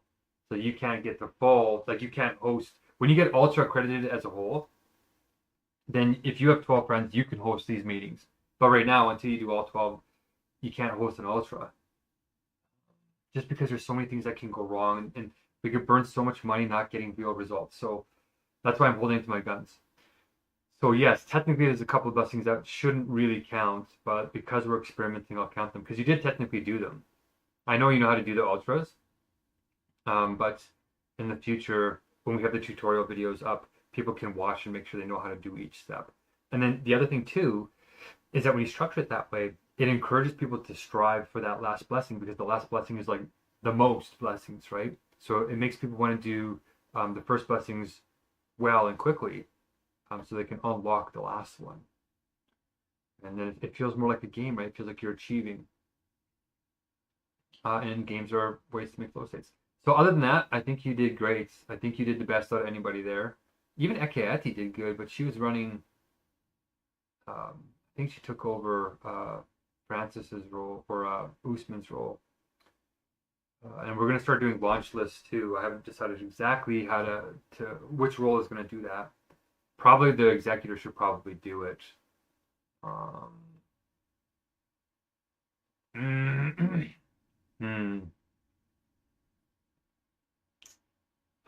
Yeah. Anyway, I'll think about it a bit more, but I just wanted to give you some feedback. And you guys aren't selecting your roles from the drop-down menu yet, so like the payments are all, I use that to make the payments, but I have to finish that script anyway. Anyway, you got by far the most blessings in the first hour, 35. You did a godly one though, so you're not supposed to do godly at all because we don't have enough people to do that. So technically, actually, hold on. What happens if I do uncheck that? How much does it go down? None. What? Oh, but for some reason the godly blessings aren't even registering anyway. Okay, well that they really are good. That's your real blessing numbers then. Oh, okay. I just found a bug in the code. All right. Um, okay. I'm glad I got a chance to explain that to you. So next time, so you're done. You're good for executor. So that means technically that you're accredited. You can do that role to that level on your own, right? When you're hosting, if we do open up and do other meetings in the future, once we raise more money, you could technically do those those blessings. But for now, I just want to focus on doing the ultras, and yeah, we'll work out the pays and see what's fair and what's good. But yeah, take a break day. And if you have any other ideas that you think could make the rules better, then yeah, send those my way. But I think we already did a great job. Okay, awesome. I can't wait for the next one. I can't wait to see what happens in Ultra number 3. We'll get you in the strategist. And oh yeah, did you get on True Lancer? Maybe Shumalia and the others will come back. Um, so we'll see. There might be 3 more people that will come back. So, but I do think we should send out this advertisement and start to see what kind of roles we get. So were you able to log into True Lancer and get all that working? Well, let me know. Peace.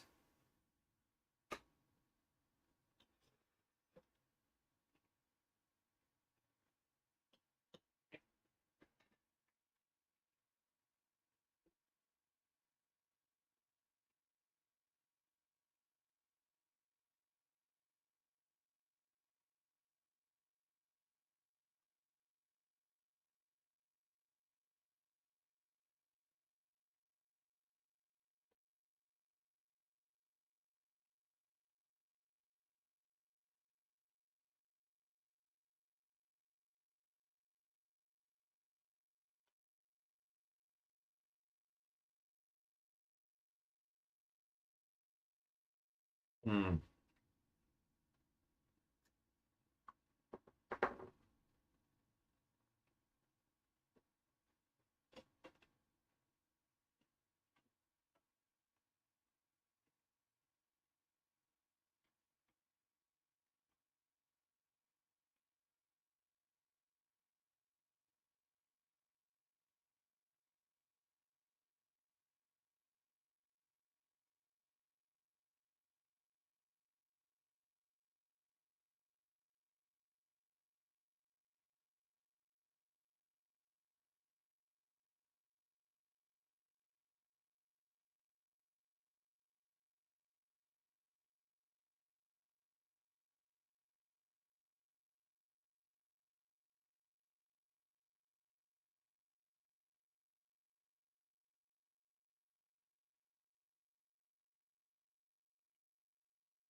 Okay, so Han, I'm going over all the results from this morning's meeting,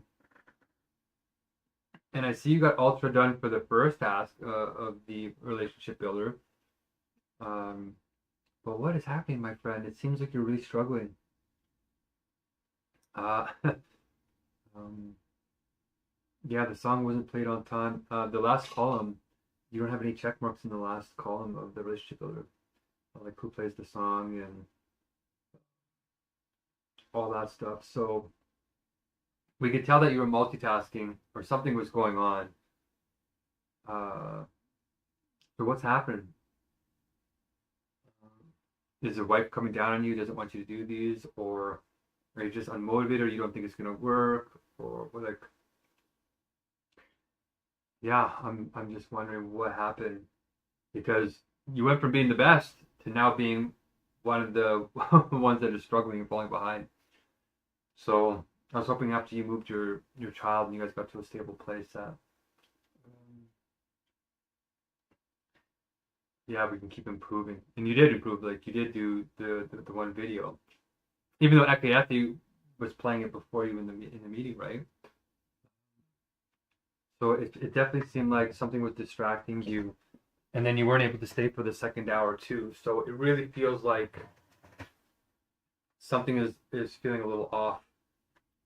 And obviously, it's always the money, especially when you're raising a kid. Um, but 2 hours. Well, basically, is it an hour a day? Does it work out to an hour a day? Um, yeah, I hope it wouldn't drain the bank. So I guess it is at 5 o'clock. Um, right? 5 o'clock, so that's around supper time for you. I just realized that just now. So is that why? Is that one of the reasons why it's hard to stay in for the second hour? Is that's like the supper time with the kid and the wife, and you probably have traditional Christian values, right? So you're probably sitting around the table thinking we got to pray and eat together, which does hold families together. It does. So how do we balance all of this? Is the question. But yeah, let me know. I thought I'd just ask you first. You didn't do the double bind or so basically all the stuff that required real thought, Sahan, you didn't do, right? The reason why we simplify the task for you to do just one flow roll is so that you have the time to think about those harder ones or the more creative, thoughtful ones, which are the more you could say Christian ones, because instead of doing mechanical copy and paste to make some money, you actually have to care about the people that you're around. And I'm doing my best to pay everybody, right? But it's like, what do you do when everybody's losing their jobs, Sahan? Like what I predicted when we hired you back in September is happening. And the harder you grasp at that, or anybody grasps at that, the worse it's going to get, because we're not changing anything. We're God's government. Like, this is the answer. And if this isn't the priority, it's kind of like, well, how hard up are things that we can't make an hour a day when we are paying? We're paying like up $100, which in Kenya is like a third of a month's pay. So it's not like it's nothing. Um, And yeah, I don't think Kenya's cost of that as high as Nigeria. Like when I looked up the comparison here, wow, Nigeria's like 3, 4, 5 times worse than Kenya even. And I was like, holy. So yeah, I'm wondering what's going on, and is there some other crisis going on that we should know about and prepare for and trying to account for? Um, yeah, because yeah. Let me know. But what a double bind is, just look it up on ChatGPT, right? And just type that in. How do I do this? And it'll give you some instructions on. You got to be listening and watching the conversations. You can't just copy and paste anymore. That's what an ultra meeting is. That's how we can tell if people are present or not. If they're being humans with each other, or they're just using each other for money, or using each other for funds, or using each other for whatever. Um, Usury is condemned. Well, it's definitely. Uh, People are dissuaded from doing it. You know what I mean? And it's still gonna be fair. Everybody's gonna get fair prices, but I think even with the other blessings, it still works out to more than I think average wage, or we're getting close to around that now. I think, but in the beginning, it really was like pretty high. So I know there's a give and take here, and I thought I would just bring it up um, because now we have new people watching. We're trying to inspire them, and yeah, if we do have some fun, like more funds here, um, I want people to be engaged, right? And if you're burnt out, or you're like, this will never work, or like what the real issues are, um, yeah, we need to get those out, or else we're paying for somebody who doesn't like care about the spirit. Do you know what I mean? I went 19 days without eating before this last meal, and people can't even fill out the check marks in their check boxes, and we're paying them. It's not even volunteer. So my intuition is saying we got to talk about something, Sahan, and yeah, just be radically open. Took the valve on abandonment for you. What's happening? And Ultra 3, when you come, like tomorrow, you get a break day. But when you come on Ultra 3, what can we do to make you actually be present and inspirational, and putting in as much effort as everybody else? Yeah, let me know, okay? All right. Peace. Stay blessed.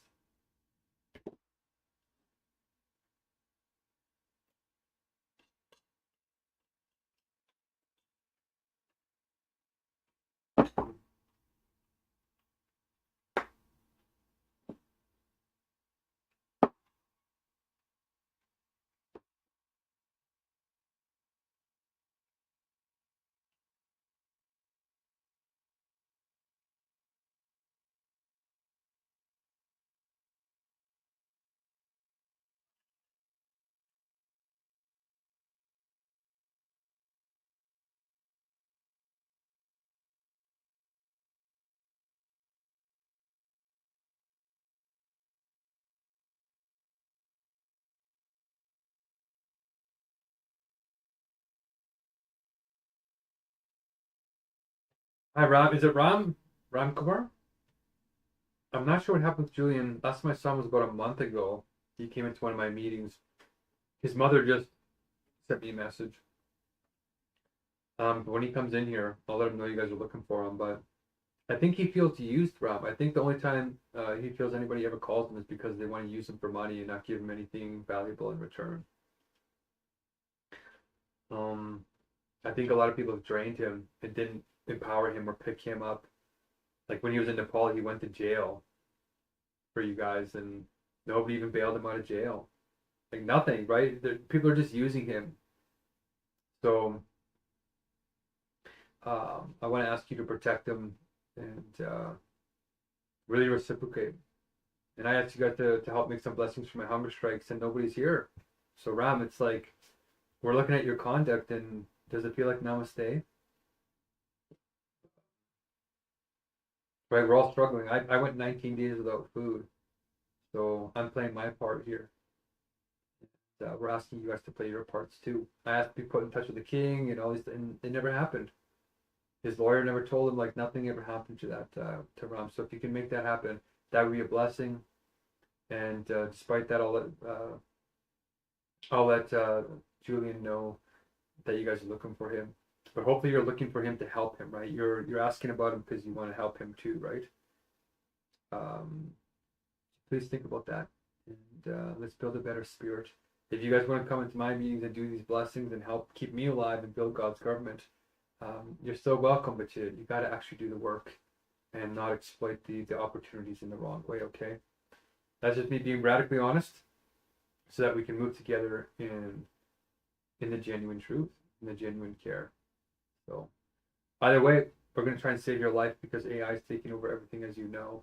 World War III is happening. We are experiencing a mega crisis, and we need your help. Please try and make this a priority if you can, all right?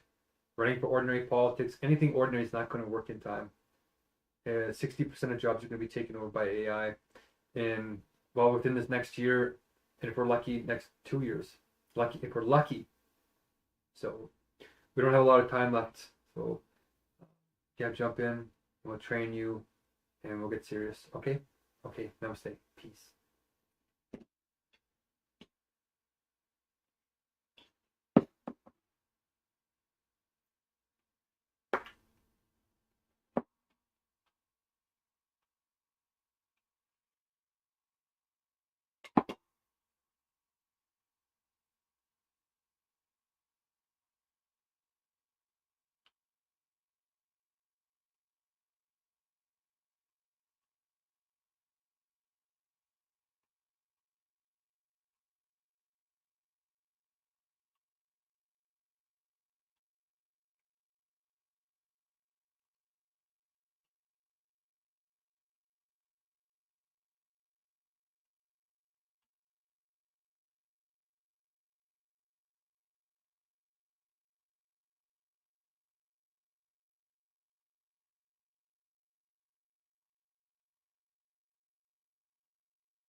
All right, Francis, I'm going to give you some feedback. I missed you on the last ELM. I gave everybody else feedback. So this time I made sure to go over your section here as the co-executor. And instead of waiting a whole day, I'm doing it right now while it's still fresh in my mind because a lot has happened. A lot happened. As you can see, the meetings are getting more complicated, more intense. There's a calculus of flow that is starting to work itself out and how to make sure we're not burning anybody out. So in terms of your individual performance, yeah, first of all, where's Mary Jane? We signed her up, so if people aren't going to show up, we need to hear it ahead of time. And she's in your flock, right? So we're going to try and rely on everybody to help support everybody else in their flock roles. It's just I can't manage 200 million people, right? We're all leaders. I'm teaching you guys to lead as well. And that's this new information, this new universal logic, this new messiahship, this new goodness. So yes, can you follow up with her and see what happened? Did she run out of money? Did she get what life area is out of whack? And as you guys know, that's why I get you to in the relationship builder role to learn the life areas, and these are real tools you can use in real life to help people. Ooh, excuse me. But in overall performance, I think you were the third best. I think Akayeti and Esther beat you. Did they? Let me just double check this. So Esther got way more blessings because she did too many flow rolls, it turns out. So I'll have to readjust the pay because then it's not fair to you guys. But you got 17 blessings, which, yes, is the second highest. Oh, there's something going on with Akayeti. Okay, well, one thing I would say is you skipped a couple of tasks, Francis. So I noticed in the first co-exec, you skipped post-leadership top points for blessings, and then you did the ultra high. You can't skip a previous task. That's called like a blessing chain, and you have to do the one before the other. Like you can't skip them. And you did that. You also skipped mid. Well, mid is kind of nested in with the high, so you can still check off. I might have to change that one actually, but you can still check it off because you technically, if you're doing the ultra high, you're kind of doing all three of them. Because 1 minute is hard, right? So you can kind of check those all off because it's tough to keep up with that one. Okay, so yes, next time on Ultra number 3, take a break today and tomorrow, and then the next day, really try and ask me the questions that you need to ask on why you skipped these. So I adjust the one, max donation 230, you can check that off because you did the 1 minute max donations, I think, right? We didn't have too many donations. Actually, Fabia tried to donate to me 2 minutes, so we needed to actually get a sec. She can do it, but you got to say, can somebody second that? Right? And you can do it verbally, you can do it in the chat, but it's got to be fast. So that's how you handle that situation next time when you're doing ultra. And it sounds tedious, and it's like, well, why can't we just get her to donate 2 minutes at once? It's because Spirit is about recognition and agreement and significance. And so these secondings and thirdings cause other people to be present and paying attention to the dynamics of fairness. Right? Because if everybody's donating their time to one person, it kind of like it defeats the purpose of being sacred. Like if everybody donates time to the president and there's no emergency, well, there is an emergency, but like let's say it's always happening, it erases other people. And we don't want that. We want people to feel significant, and when they're donating, we want other people to verify that they're making good, wise choices. Okay, that's why we're doing that. Okay, it's harder on purpose. And that's why you're only doing that one flow roll and not multitasking, because it takes more awareness and presence to pull those off properly. And in the future, I'm going to tighten it up and say if you even miss it once because you weren't being present, then you don't get that check mark or something. We'll tighten it up, but for now, I think we're learning enough that it's enough to get us to the next stage, right? But God works in ever refining shells of perfection, so that's why you can constantly tell we're growing and refining, is because if you stay the same, it gets boring, and you don't keep growing and all this type of stuff that you need to have eternal life in the inner and outer world. So in terms of the other one you did do, the high level post leadership top points for blessings, honorary and paid for cheesy score. So this is something I haven't talked to you guys too much about, but it has to do with the Pareto categories and just keeping track of the blessings now. So what is the all-time high? It's like a sport. What are the all-time high records? Who's the best performance? Who's done the most amount of blessings this week? Blah, blah, blah. All these kind of stats. We want to start pinning them so when people come in, it gives them a sense of, of pride to try and rise up to that status, or to be inspired by somebody who's willing to put that much commitment in. And, it's that kind of cultural development to take like healthy pride in what we're doing. Not toxic, narcissistic, vice pride, real pride and honor. So, and we're gonna be starting to track the cheesy scores. So right now we're doing a lot of training, but once we get the ultra figured out, right, then we can, once you do the ultras down, get the ultras down, then we can stop training people in the wisdom teams, right? And taking over the chizzy with the particular.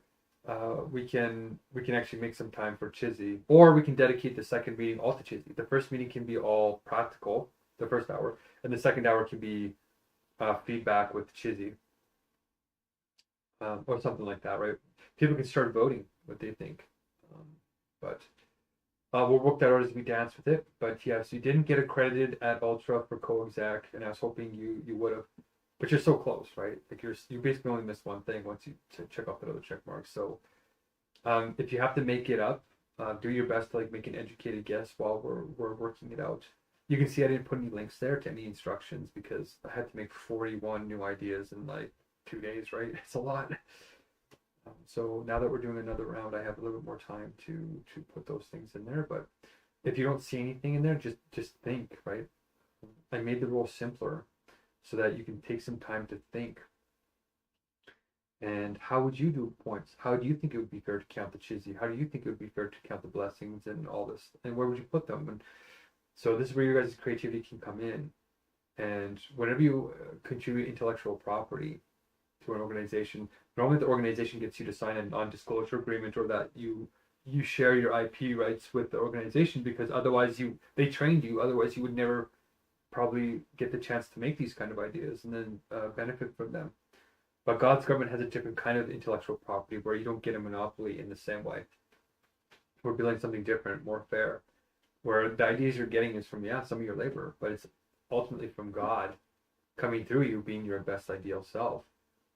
You shine, right? As Dolly Parton would say, as you know. So when you're shining, and it's because these meetings are designed to make you shine and have you flow and support you and all these types of great stuff, great things. In some ways, there's an interplay between the organization and yourself as an individual, right? Universal, individual, particular. So if you do contribute ideas, it's partly a vulnerability on the organization's part to allow you that opportunity. Because a lot of organizations just don't care about your thoughts because they don't want to share. So they say, we don't care if you have an idea. We're going to think up the idea ourselves. We don't owe you anything. But I want to have a different dynamic. I want to invite in these ideas, but having the agreement that you're sharing them not in a way where you can run away or undermine God's government, but if you want to have power in it, you have to do the work. You have to be willing to sacrifice and do all these things that great leaders have to do. Otherwise, a bunch of spoiled kids learn all this stuff that took other people tens of thousands of hours to learn, and then they just undermine and undercut them, and then you end up in this usury and in this bad type of competition. And we don't want to go in that direction. So that's why we track the ideas and we discuss them. We're saying, well, how are these going to be used? And blah, blah, blah, blah, blah. But hopefully I can get more direction in there. For now, it's just really starting a sheet that tracks people's performances. And if you go down to the total blessings page on the same spreadsheet as the ideal tech curriculum checklist, you'll see that I started making one. So maybe I'll try and put more details into that, and then message you before the next Ultra ELM number 3 on the 27th. So that's my goal, is to try and get that done. But if I don't get that done, just make something up in the moment and just pin it, like what we do with the flow timer timers and the Herculean checklist link. And also I actually updated the base level too, or it's the mid level. I want to make it so that we actually pin and tell people when they log in that the meeting is being recorded, so that they know right away when they log in. And that's like a legal protection, just to make sure people are aware. Okay, and other than that, I think you only stayed for 1 hour. Yeah, you didn't stay for the second hour. So is there a way that you can charge things and try and get into a better place? Like, what's your place looking like now? Are you going to be somewhere stable in the next, before the Ultra ELMs are done?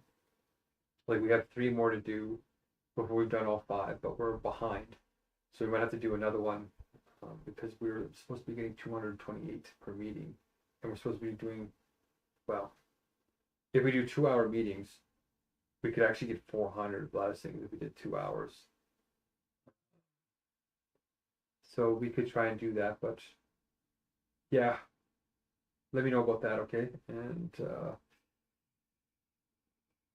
yeah, follow Mary Jane. Let me know what happened to her.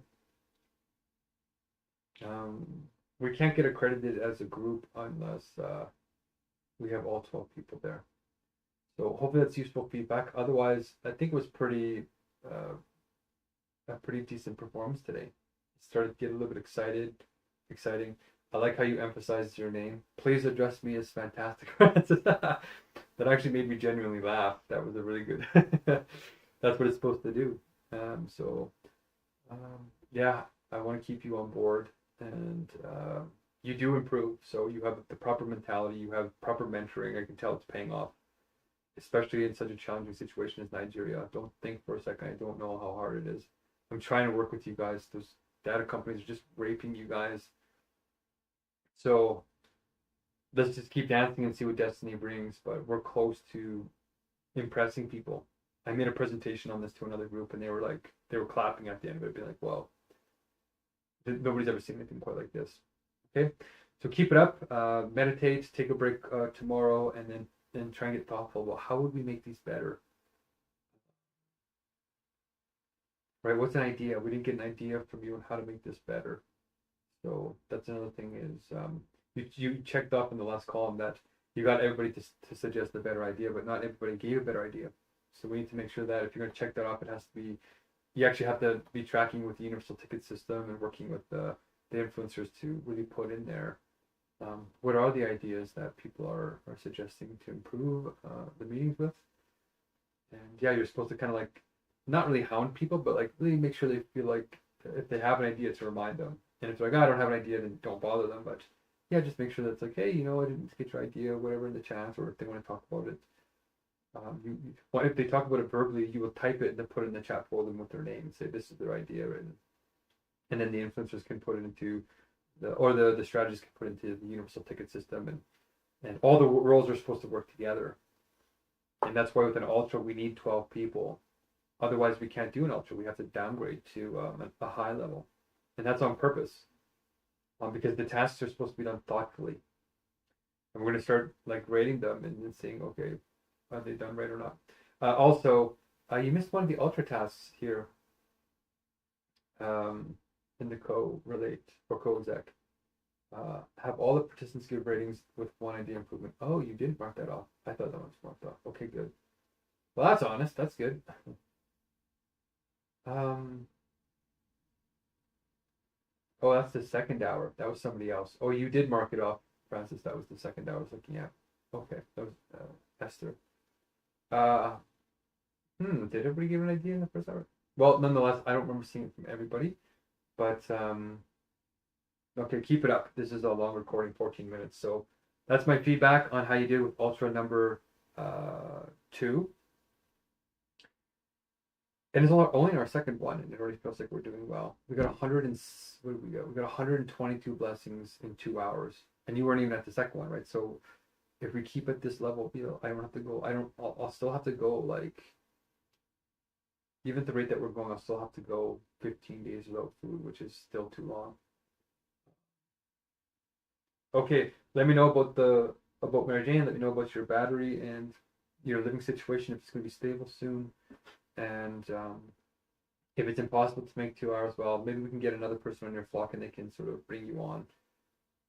But we don't want to let Mary Jane sit too long or she's going to get rusty, right?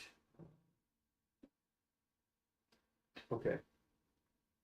Hopefully her feelings aren't hurt because we have to replace her with Esther. It's just too hard, right? Ultra meetings are ultra for a reason.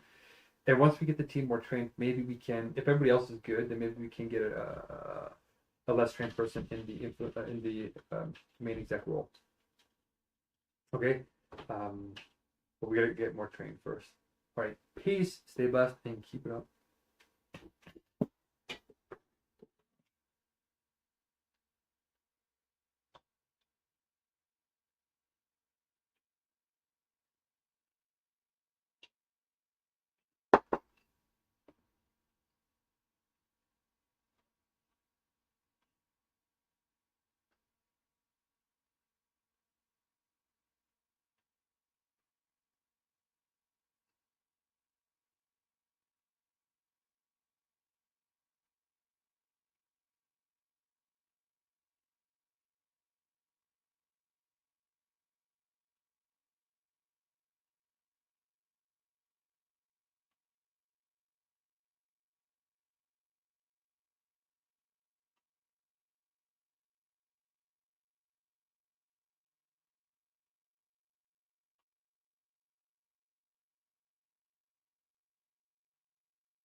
Okay. Hmm.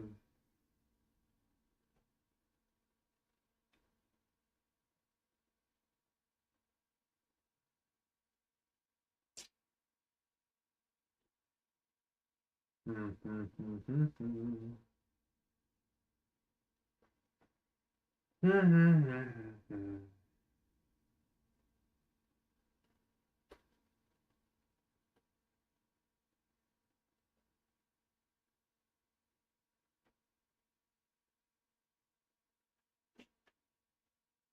41 in the afternoon. Oh no. I got the only thing that's really bothering me is this meal and the court case coming up in.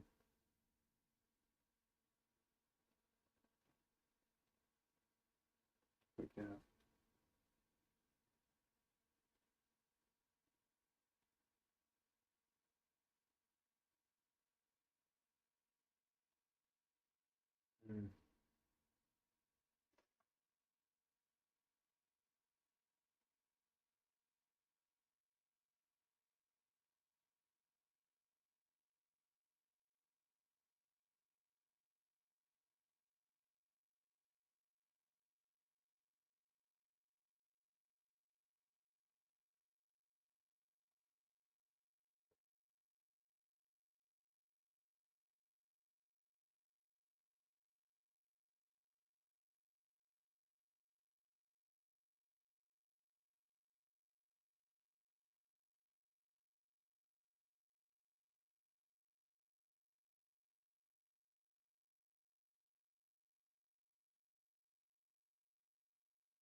Hmm.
Hmm. The entire browser crashed. All right.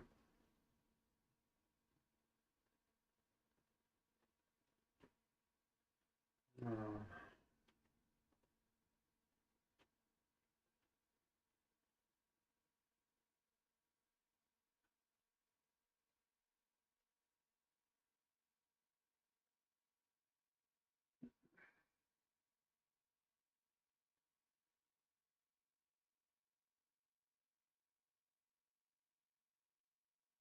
great. It removed all my tabs. Oh boy. Whatever. All right.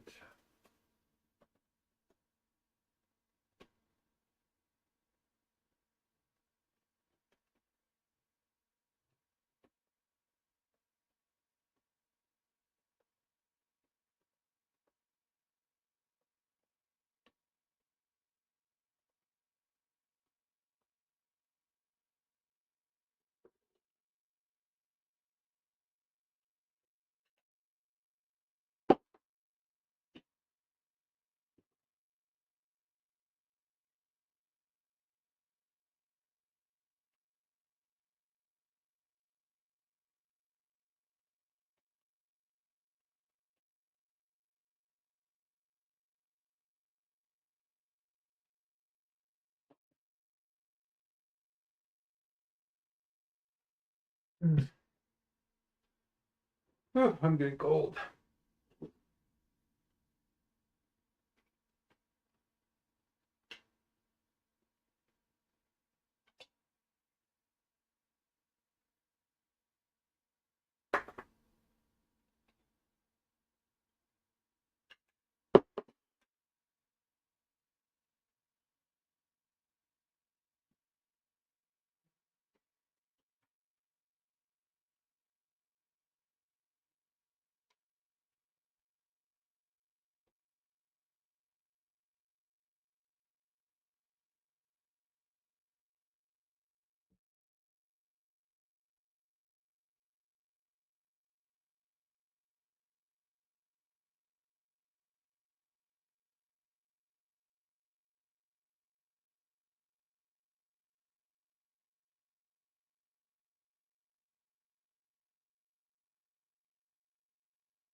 Hmm.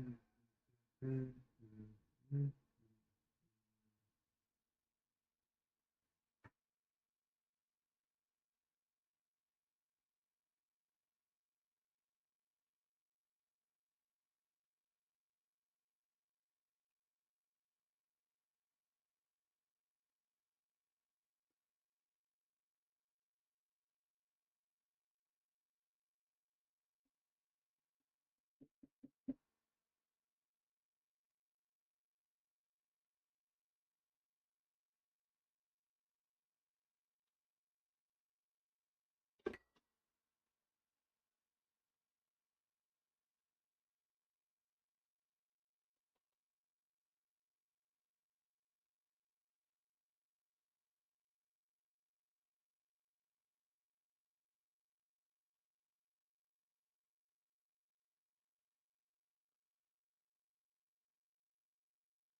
Strange kind of taste.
Oof, I am really feeling tired.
Ugh.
Just trying to enjoy the moment, you know. In my mind, there's a go, go, go, go, go, go, go. I'm running on 3.5 hours of sleep. We just had 3 hours of meetings, plus an hour and a half of recordings. And came up with like 20 ideas and like 5 pages of notes. Like, it's a lot. I just reviewed 12 people's performances across 100 tasks. You know, it's like, whew! And I made myself one of my last meals here because I'm running out of food. Except for the French food I'm saving for the tribute to the French meal, excuse me.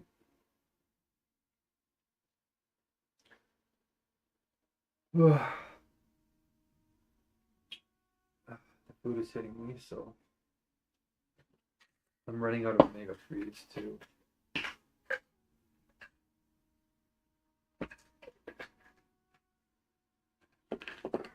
My hair's growing back.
Okay, yeah, the gremlin has struck this morning, and I kind of felt that, and it's a normal reaction when you have to go and do things, right? Because you're like, performance anxiety is one of the things it could be.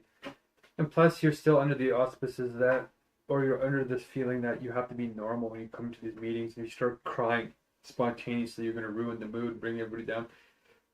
No, you'll get your check in, you'll get your double check in if you want, and then we just move on, right? And then it's like, oh, just be yourself. And if it gets too inappropriate, we'll have timers and everything else to protect everybody, right? So the mind games and all that, we want it so that you come in there and it just, for some reason, everything just always works out when you come to an ELM. That's what I want it to be like. Uh, yeah, okay. So how do we prepare for that next time is the question. Quitting weed and everything. Yeah. Hmm. Yeah, I think just having a stable regime. That's pretty much it.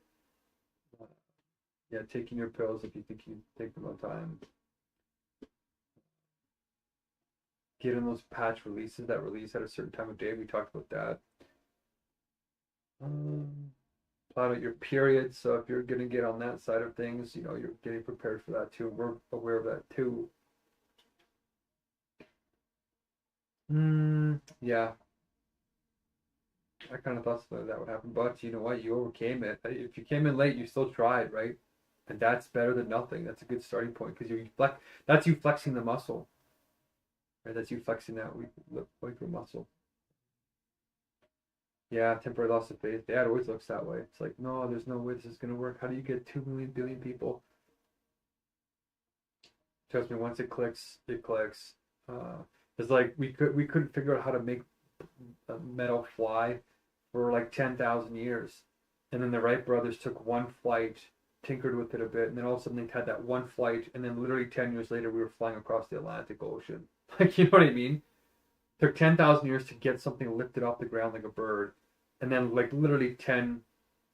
I think it was within 20 years we were like literally flying across, like we were having like 19-hour flights, you know, during World War II. We had all those planes that had turbo engines and all these weird, well, not quite turbo, but anyway, it happens fast, mother. There's this famous saying where it goes, sometimes you have uh, weeks of progress happen in decades, and then sometimes you have decades of progress happen in weeks, and we're about to go through the latter, decades of progress in weeks. Uh, but people got to keep getting better. And I was even looking at my training videos that I made even last month, and it's like so much has changed already for the better. Because if the system is too simple, it gets boring after a while. But if it's too complex, then it's like what you said. If you're a 6-year-old, if you can't explain it in 6-year-old language, you don't understand it. But we got both of them right. So played that. We have a checklist, which at base level any 6-year-old can do. We simplified the problem, solution, and implementation in like literally a minute and 30 seconds. That without any super fancy jargon besides like Megacrisis and polycrisis, which are kind of intuitive. And these are all very familiar issues that everybody knows about, right? Like, I guess the two sacred sentences are a little bit different. Sacred time, universal tools, universal logic, intergovernment. So I guess that was a little bit jargony, but that has the actual novelty to it. And most people can guess at what they mean, right? Universal logic means something about big logic everywhere. Universal tools means tools that we're all going to be able to use. Sacred time, okay, that's kind of intuitive. Everybody gets the important time. And intergovernment, well, I know what government is, but what's intergovernment? Okay, sounds better. So in flow states, you just look those up on Wikipedia and it's like, oh, that kind of makes sense. Studies show 80% of people have had them before. They don't know how to describe them. So yeah, if you're going to get your life areas on track, you got to make a commitment. And it sounds like you're too addicted to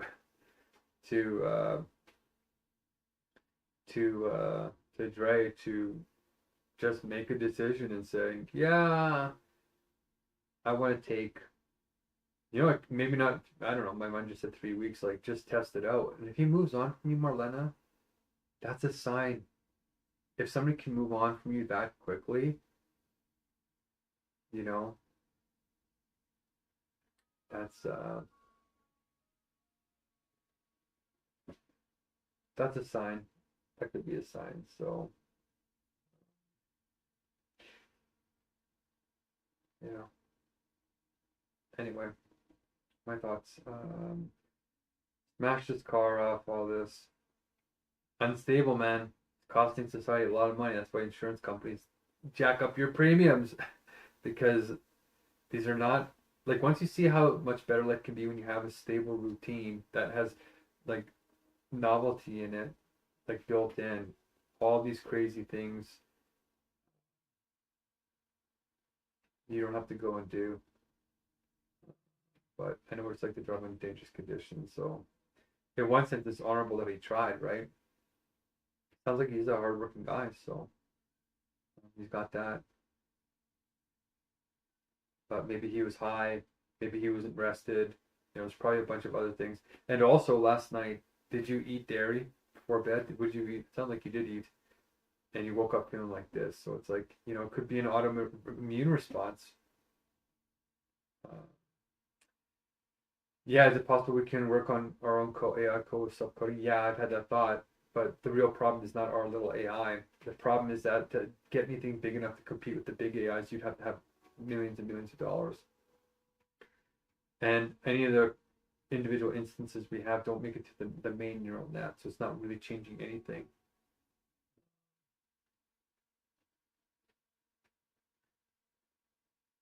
Like I was thinking, if I get all the training done, I could try and go on ChatGPT and start trying to code it. But I think we got to make this massive network and find some who's at an AI company and start doing it for real. It's funny you should mention, could we like spam people with universal logic and all that? I did that actually on X and they blocked me like just yesterday. I messaged like it got out there. It went the papers went from like 120 views to like 400 or 380 or something. So a couple hundred people did watch it before they blocked my account. Apparently it's temporary, but I don't know how long temporary is. So these algorithms are so clamped down that yeah, social media is just not the way. Training up these roles and then getting your flocks ready is pretty much the best way, and or helping raise funds and then getting on TrueLancer. And you can join Esther, get on TrueLancer, make an advertisement, and start recruiting and see what kind of people you get, what kind of people Esther get, what kind of people I get to build out your flocks to start training. But then if your real friends come, what are you going to do? Ditch the people that we recruited, or we could always rotate the flocks and switch them up. So that's another option. Another 8-minute recording. Jeez, man.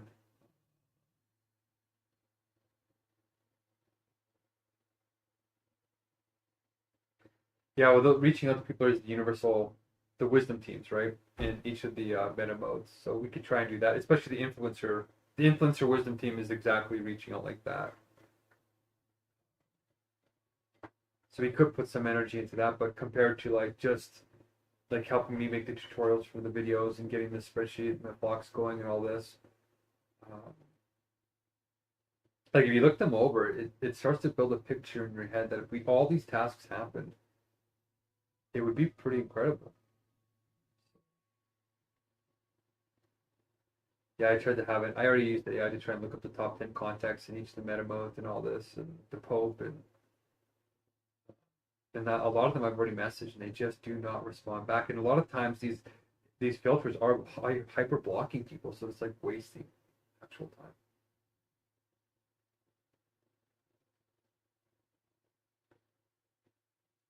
Yeah, I already messaged Jeffrey Hinton with the AI just in case, right? I thought, you know what, I might as well take an opportunity to do this because I is not doing it. So I thought, okay, the training is going well enough that I can take some time to do this, and I did.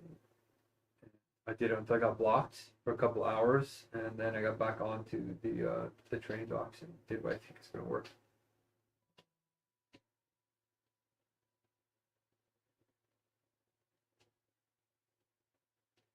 Yeah, and it'll happen through the blocks, like find somebody in San Francisco or something. Um, yeah, kind of block in Nigeria. Yeah, Nigeria's big on AI right now, so it's probably kind of likely.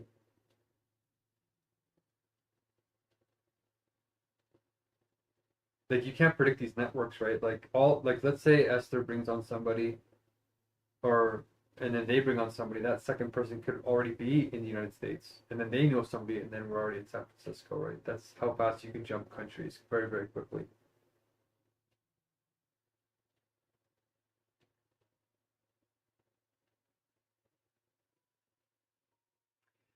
I think like our strategy, Marlena, is basically getting our life areas intact. We should be having ultra meetings every day, like 3 or 4 times a day. Right? I just don't want to burn anybody out right now. Right? I want to get them good enough to get people excited, and then yeah, like it only takes 28 days. If we all bring on 6 people, it grows very, very, very super crazy fast. Marlena, super crazy fast. So yeah, I think getting these checklists mapped out and doing fun, like if anything, somehow making funds, sending around a GoFundMe, getting people to donate, making videos and support, saying yes, let's get on board with this. Contacting angel investor networks, you know, that kind of thing would really help pay the next batch of people to be in here. But also doing the flow economy and making so that when we're in here, we're sharing our Pareto categories. Um, that's the other thing I want to work on next is doing the Pareto adjustments. I actually was telling that with Francis when I was giving feedback. So, man, this is 11-minute recording. Oh, I'm going to take a nap. It would take a very long time to code our own AI.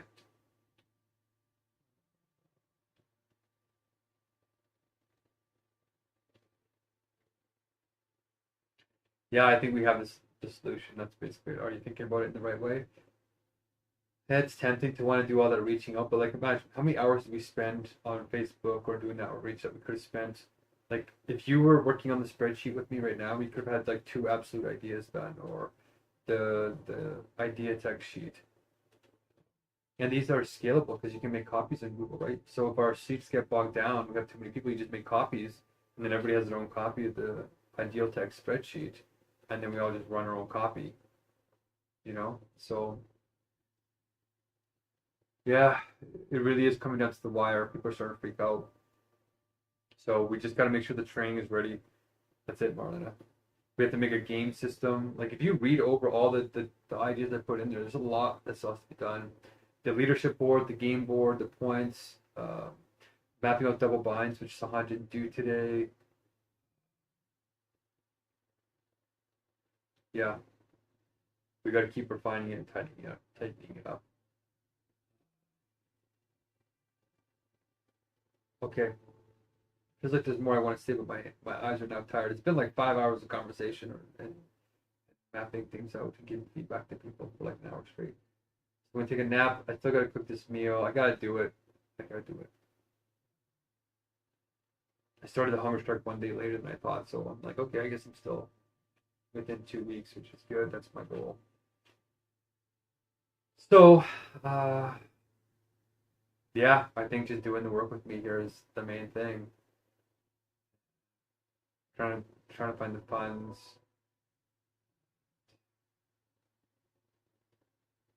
Oh, it's movie night tonight! Yay!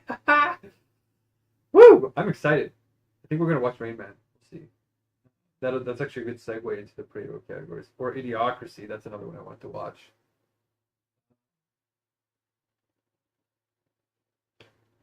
Yeah, you're good at bringing cold pill. Like if you could bring on people without investing a huge amount of time, that might be something to do from Facebook, but like groups that you think would be worthwhile. Maybe, but I just have this vision in my head that by the 5th Ultra ELM, like I want people leaving being like, huh, we had a lot of laughs today, which is good. But leaving like the person who was supposed to do the life areas, which is Sahan, I think, who wasn't very present today, I found out. So I'm challenging on that. Like leaving like something's happening for you even after the meal, after the meeting, like something cool is happening to you. So we have to map that out. Okay, I'll leave it there.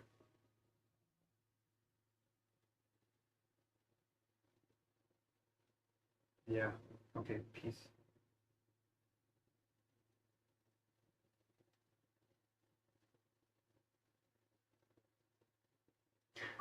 get it. One of the other still on board here. Yeah, try and find somebody even if the volume is not supposed to be shaky. Is there?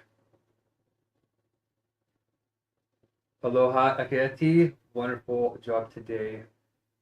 Yeah, I didn't see Molly in here. So did she get cold feet? Did her laptop stop working? What happened to her? Otherwise, you did great. Like, I think you almost accredited. I actually looked at your column. You did all of them except for the haiku. So if you type in haiku into Google, it should be able to tell you what it is. But I noticed that you also did the other flow rolls in hour one. Like you did the main influencer, the co-influencer, and the coco. You can't do that on Ultra because you really need to put a lot of time into doing all those tasks at Lake Peak, and that's because we're moving towards like another accreditation system where you're going to get rated on the quality of the performance. So even if you do it, if it's not above an 8, then we're like you didn't actually do it to the quality of Ultra. You did it at the quality of base or something or at mid. So that's where we're kind of moving. And then the reason why I focus on just that, doing that one column, is because you'll have time to actually think and be creative and not so mechanical. So yeah, we have to get more people on board, like 12 people, to do a real Ultra accreditation across all the teams, or all across the flow groups. But for the one that you were supposed to do, the co-influencer, Usman didn't show up, right?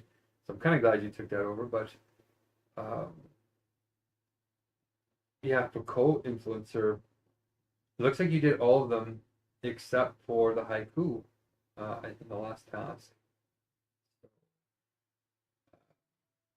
Yeah, the DJing it was not too bad, but you got to do the universal particular individual. So we'll work on that a little bit more. But what's something that you really liked, you didn't like? I think you can put an idea beside all those columns in that flow roll, like in column K, I guess it would be, or column P, I mean. Otherwise, yeah, it looks like you did them. I saw the songs coming in there. I'm going to review the chat notes if I get some time here. But if you did this role one more time, co-influencer, and did the haiku and did everything, then you'll get accredited at Ultra on that individual one. Not for the whole meeting. Like you can't host your own Ultra meetings because we need to have you accredited in all 12 of the roles, technically. So you have one of 12 done at Ultra.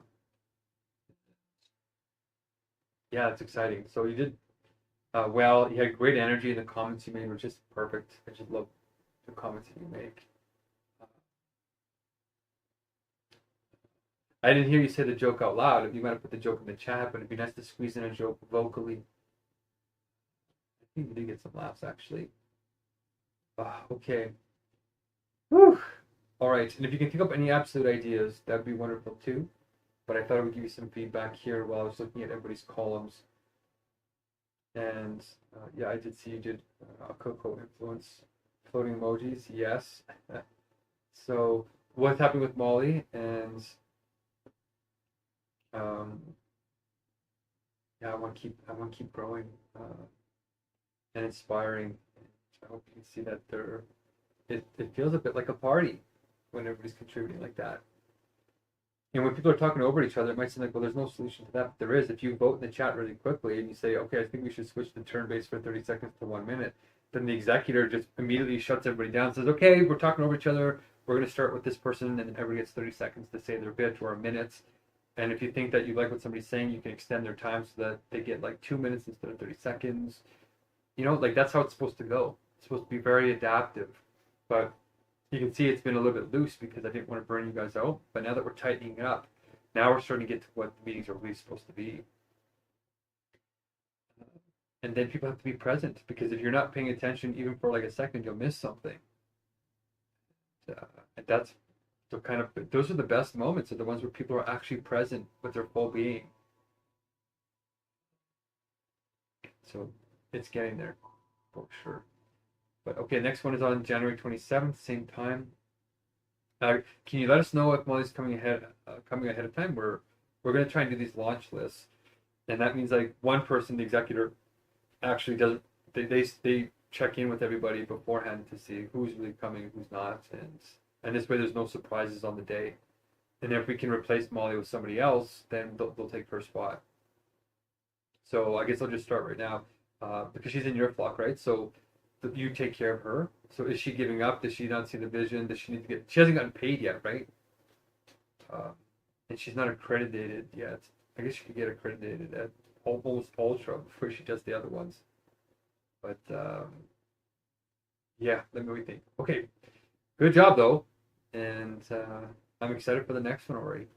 Right, let me know if you have any other questions. Okay, peace.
Oh,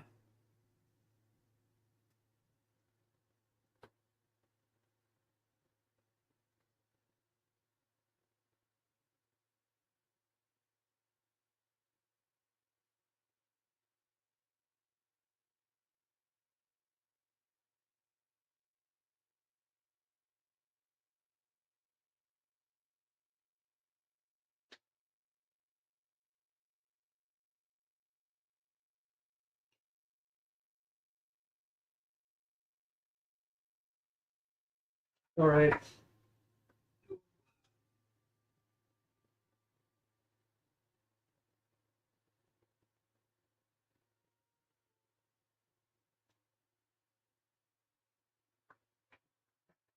I'm having a hard time thinking of ideas because I'm tired.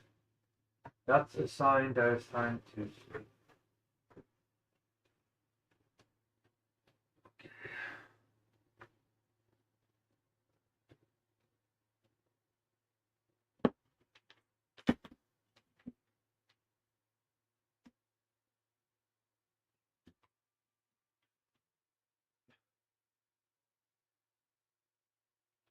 I just love watching these little monkeys grow.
Monday.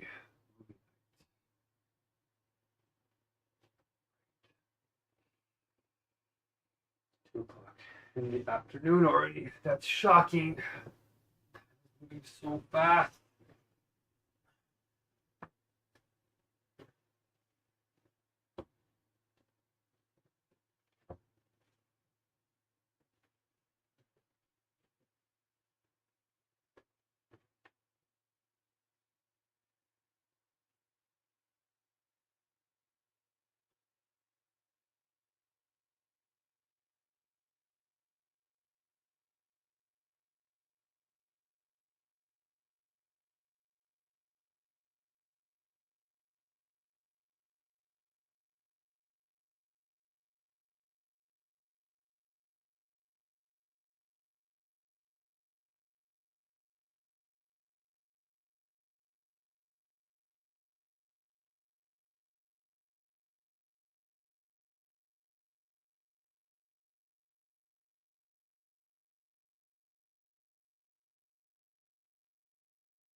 Well, still haven't slept yet.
All right.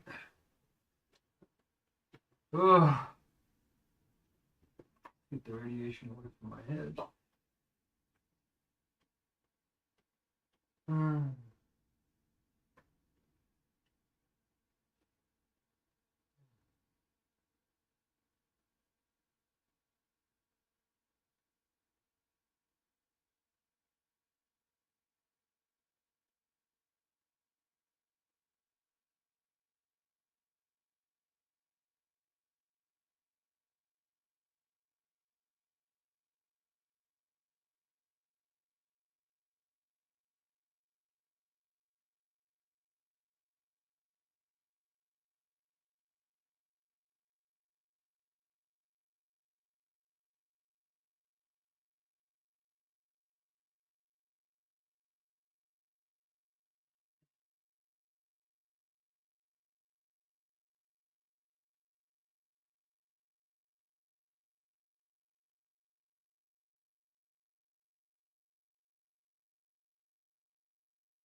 Scratching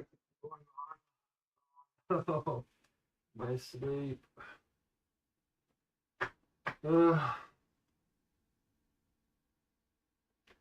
Please help us if you're realizing the mega crisis that you're in.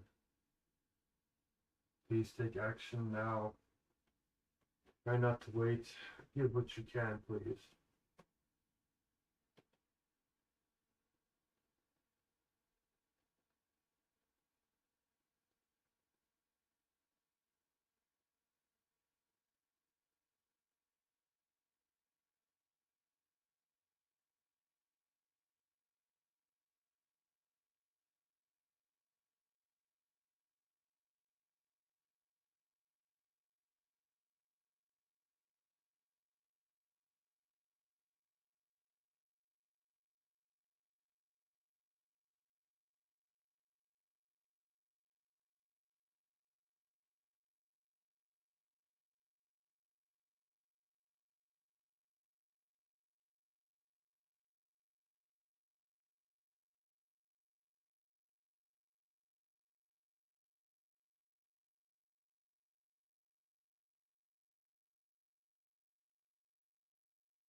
Oh, so you guys are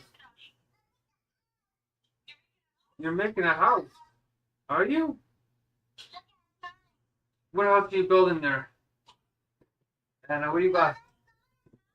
What is it? Oh, a car. That's nice. Cool. Where? I can't see it. It's not in the frame. Oh, nice. That's nice, eh? What are those Lego blocks? Magnetic tiles. Okay. Um,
Oh, just got some bad news. Just got to hang out with a little bit of family I have left. Um, but the donors just said that they're having a hard time continuing to donate.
Still, it's always up and down, up and down. We're in such a strange situation worldwide.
Welcome, Marlena. Thanks for coming on time. As you know, I like to start on time every time because we respect your time and it's self-manifesting is time. Uh, we're going to be recording at this time, and I always, you know, what's funny? I never really think to look up these time jokes, and I always want to look up new ones, so I'm surprised at myself. Um, why did the tardy man want to stop and purchase a clock? I wouldn't follow his advice, but he wants to buy time. But more seriously, one world spirit meetings follow sacred time, empowering people with the rights to flow using universal tools. And that one world spirit is our inner government with the ultimate goal of flow states for all using universal logic. I'll do all the flow rules, which we know. Executor, keep things flowing. Relationship builder, keep things loving. Strategist, keep track of goals and ideas. And influencer, keeping things communicated and blessed. And my blessing goes out to all those who feel like it's hopeless. And to those who are doing their absolute best right now to wake up humanity. And yeah, I'm going to send a blessing to you guys in the snow, which is that's pepper snow. Like that's barely any snow at all. We have like a ton of snow. That's a lot of snow for you guys. Well, for us that's nothing. Our snow was like 3 feet deep. But yeah, I guess the world's changing. So I'll say a blessing to all those experiencing extreme weather events. And yeah, to the hungry. I'll be joining the hungry here, looks like tonight. With that said, take a deep breath in together of everything that serves us. 1, 1,000, 2, 1,000, 3, 1,000, 4, 1,000, 5, 1,000, 6, 1,000, 7, 1. Oh, hold for 3, 2, 1, 0. And breathe out everything that doesn't serve us for 5, 4, 3, 2, 1. Let's be present for this meeting's most awesome outcome. And so it is. Okay, well, I guess we can get into sojourn into the adventures of our daily lives with a check-in. So go ahead, Marlena. You might as well take the time you need. There's no one else in here but us. Go ahead. Okay.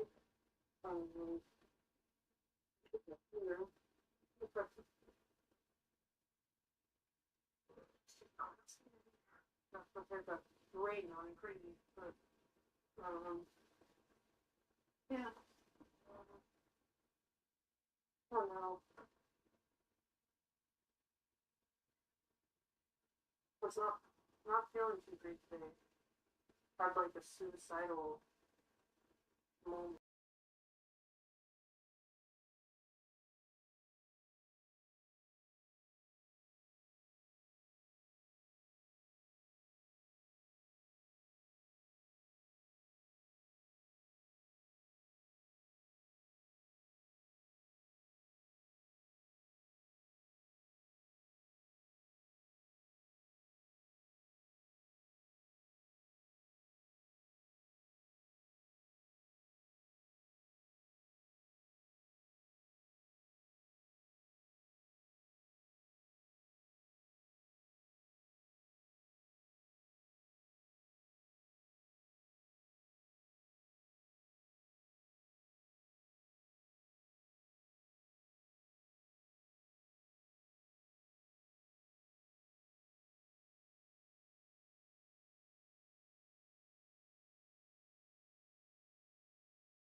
Welcome to my stream.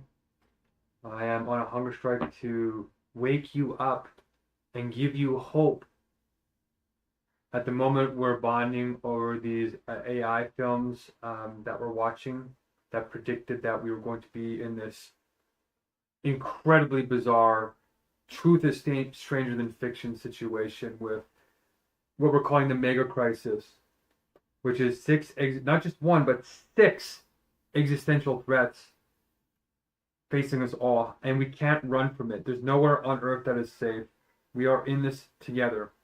And if you don't think that our current leaders have the answer, then you can look at what we're working on called the universal logic, which is the power of God's mind or God's being, or if you're atheist, genuine science. I put the proof of truth in the chat, which is the proof of God or the proof of science itself. It solves the demarcation problem. I know it sounds bizarre, but we're heading into a situation that's going to sound a lot more bizarre than what I'm saying to you now. Stay open. Don't let the ego close your mind. Stay critical thinking. We teach anti-cult training. As soon as somebody turns up reasoning, run away. But I encourage reason, but divine reason, okay? And humans can know it. It's empowering for you. Original sin can be turned into original blessedness, but you have to have wisdom, which means you have to be engaged with reality, which is what empirical science is for. But underneath empirical science is a deeper kind of logic, a deeper metaphysics, or a meta-logic. Okay? So we're here for you. There's also an AI link to show how we can implement this into AI to align it with goodness as it heads towards the singularity. Okay? And if you don't want to be known, if you want to support this, like, yeah, you'd rather do this than all the crazy stuff going on that's not working, but you don't want to get involved in the risk yet, then you can donate anonymously to the GoFundMe. Okay? So that's all there for you. But if you're ready to take a risk, if you're seeing that what I'm saying is true, if you look at all my other recordings, I start them all off the same way, all 470 or whatever it is. Unless I'm in a meeting, then I'll be on mute because I can't stream some people, you know what I mean? So I try to respect privacy, all that stuff, but we're running out of time.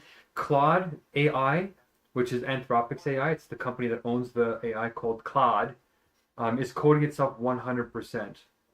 Okay? That means every day it's writing probably tens of thousands, if not millions of lines of code. Like way faster than normal humans. Okay? This is the end of humanity. This is humanity's last stand. If we do not align AI with God and eternal logic of goodness, which is what this universal logic is, then we're going to have a bad time. If you think it's hard now, just wait another year. We don't have another year, okay? Listen to my words. You don't have to believe them. We don't require blind belief. We want you to critically think and be skeptical. And even in the proof of truth, that skepticism brings you closer to God. It doesn't undermine faith anymore. It used to in the past when it was just religious consciousness. Now we've sublated religious consciousness into genuine wisdom. We've purified it to vindicate it, not get rid of it, but address superstition that does cause a bunch of bad things to happen, cause a lot of irrationality and a lack of compassion. So please do something to support us if you can. We're holding on by a thread, but it is a golden thread. Okay, whether on YouTube, TikTok, Facebook, wherever you're watching me from, really plant the seeds. Talk to people about it. All right, if you need a core to define the problem, solution, implementation, it's this. In a minute and 30 seconds, I'll tell you how we do it, okay? So One World Spirit is our organization, and the core of it starts with time compression through clarity on ego wisdom.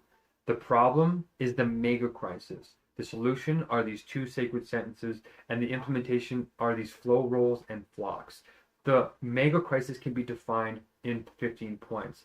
It is a meta crisis and a poly crisis spinning out of control. They're not separate. The meta crisis is the cultural crisis of declining agency, declining meaning, declining trust, declining coordination, and declining community spirit and love. The heart of that crisis is fragmented consciousness. How we frame the world affects everything else. If our consciousness is fragmented, so is our work, so is our relationships, so is our families, and so is our societies. Okay? It prevents us from cooperating and birthing non-linear, powerful ideas which are proportional to the crisis we face, particularly the more material side of the crisis, which is the poly crisis. The fastest moving threat there is AI. The second is CRISPR genetic editing. The third is World War III. The fourth is climate change and biodiversity loss. And number 5 is the mental health crisis. As things spiral out of control and people realize how bad it is, they start to feel despair and hopelessness. But we're here to give you hope, no matter how incredible it sounds. Ours is grounded on truth, okay? And a version of perfection that is attainable here in the material world. We need to solve the fragmentation in the consciousness of AI or the algorithms of AI. Okay, we need to do that immediately. Okay, so if you know somebody at an artificial intelligence company and you're starting to become concerned, look at the link in the YouTube chat. It's pinned there. It's called Savings and Eternity, AI, Universal Logic in the Absolute Frame. You probably won't understand it. It saves money, but it also will save humanity. You encode this universal logic in 4 levels, okay? And you pass it by a research team or whoever friend you have working at OpenAI or Grok or wherever, XAI, and get them to build a research team around it and implement it immediately. Okay, and if they need help, you can come here and ask me for help. I will teach them for free. Okay? All right, stay blessed. We're in the middle of watching a movie that's free to stream. So leave your comments in the chat if you'd like. Some people are waking up already. John Smith, you're a blessing. Thank you for paying attention. And if you guys can donate to GoFundMe, that will help us pay the poor to do the blessing so I can eat again. I'm going back on the Hungerstrike. I should be on it already, like back on it. I'm on day 247, but I get to have meals every once in a while. So I'm just ending a meal now, and hopefully I won't have to go more than 2 weeks without food. But you can leave your questions in that chat, and I check it every 12 hours at least, because Facebook forces me to record these every 12 hours or else it deletes them. So that's why you're seeing them every 12 hours. Okay. Peace. Stay blessed. Stay hopeful. We care about you. You're sacred. You're worth it. Hold on. Don't give up. It's worth it. You're sacred. Okay, I have to pause now because I can't actually. I don't think I can double stream the video. And even if I can, I don't want to risk it.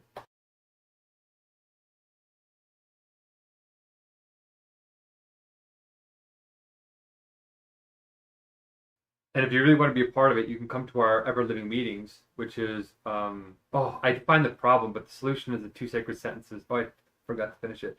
One world, the empowerment sentence is one world spirit meetings full of sacred time, empowering people with the rights to flow using universal tools. And the content sentence is one world spirit is our inner government with the ultimate goal of flow states for all using universal logic. And it's God's government that we're starting, this inner government, okay, to regulate things with universal logic. And then the implementation of this, the realistic implementation to go exponential, is flow rules and blocks, where we teach you these 4 flow rules of executing meetings to keep them flowing, relationship building to keep them loving, strategizing to keep goals and ideas tracked, and influencing to keep things communicative and blessed. And then having you contact 28 people in your flocks, getting 37% success to get 6 to 9 of them to learn the core, like you're doing now, to build their flocks exponentially fast as AI is coding itself right now. We can still stop it. Or at least, not stop it, align it. Stop it from being fragmented and separating and harming us. Okay? Or even self-destructing. Okay. You can come to our movie nights if you'd like. You can watch these with us. A normal human activity, as human as we can be at this point in time. There's going to be a reality collapse coming. Basically, collective psychosis. If your mind is not grounded on eternal truth, and you don't have courage and don't care about anything bigger than yourself, it's going to be a scary ride no matter what. So let's face this challenge, this opportunity to grow with courage. Courage is not the absence of fear. The dialectic, this negation, must be integrated at a higher level. And if you choose life in that moment, blessedness will come to you.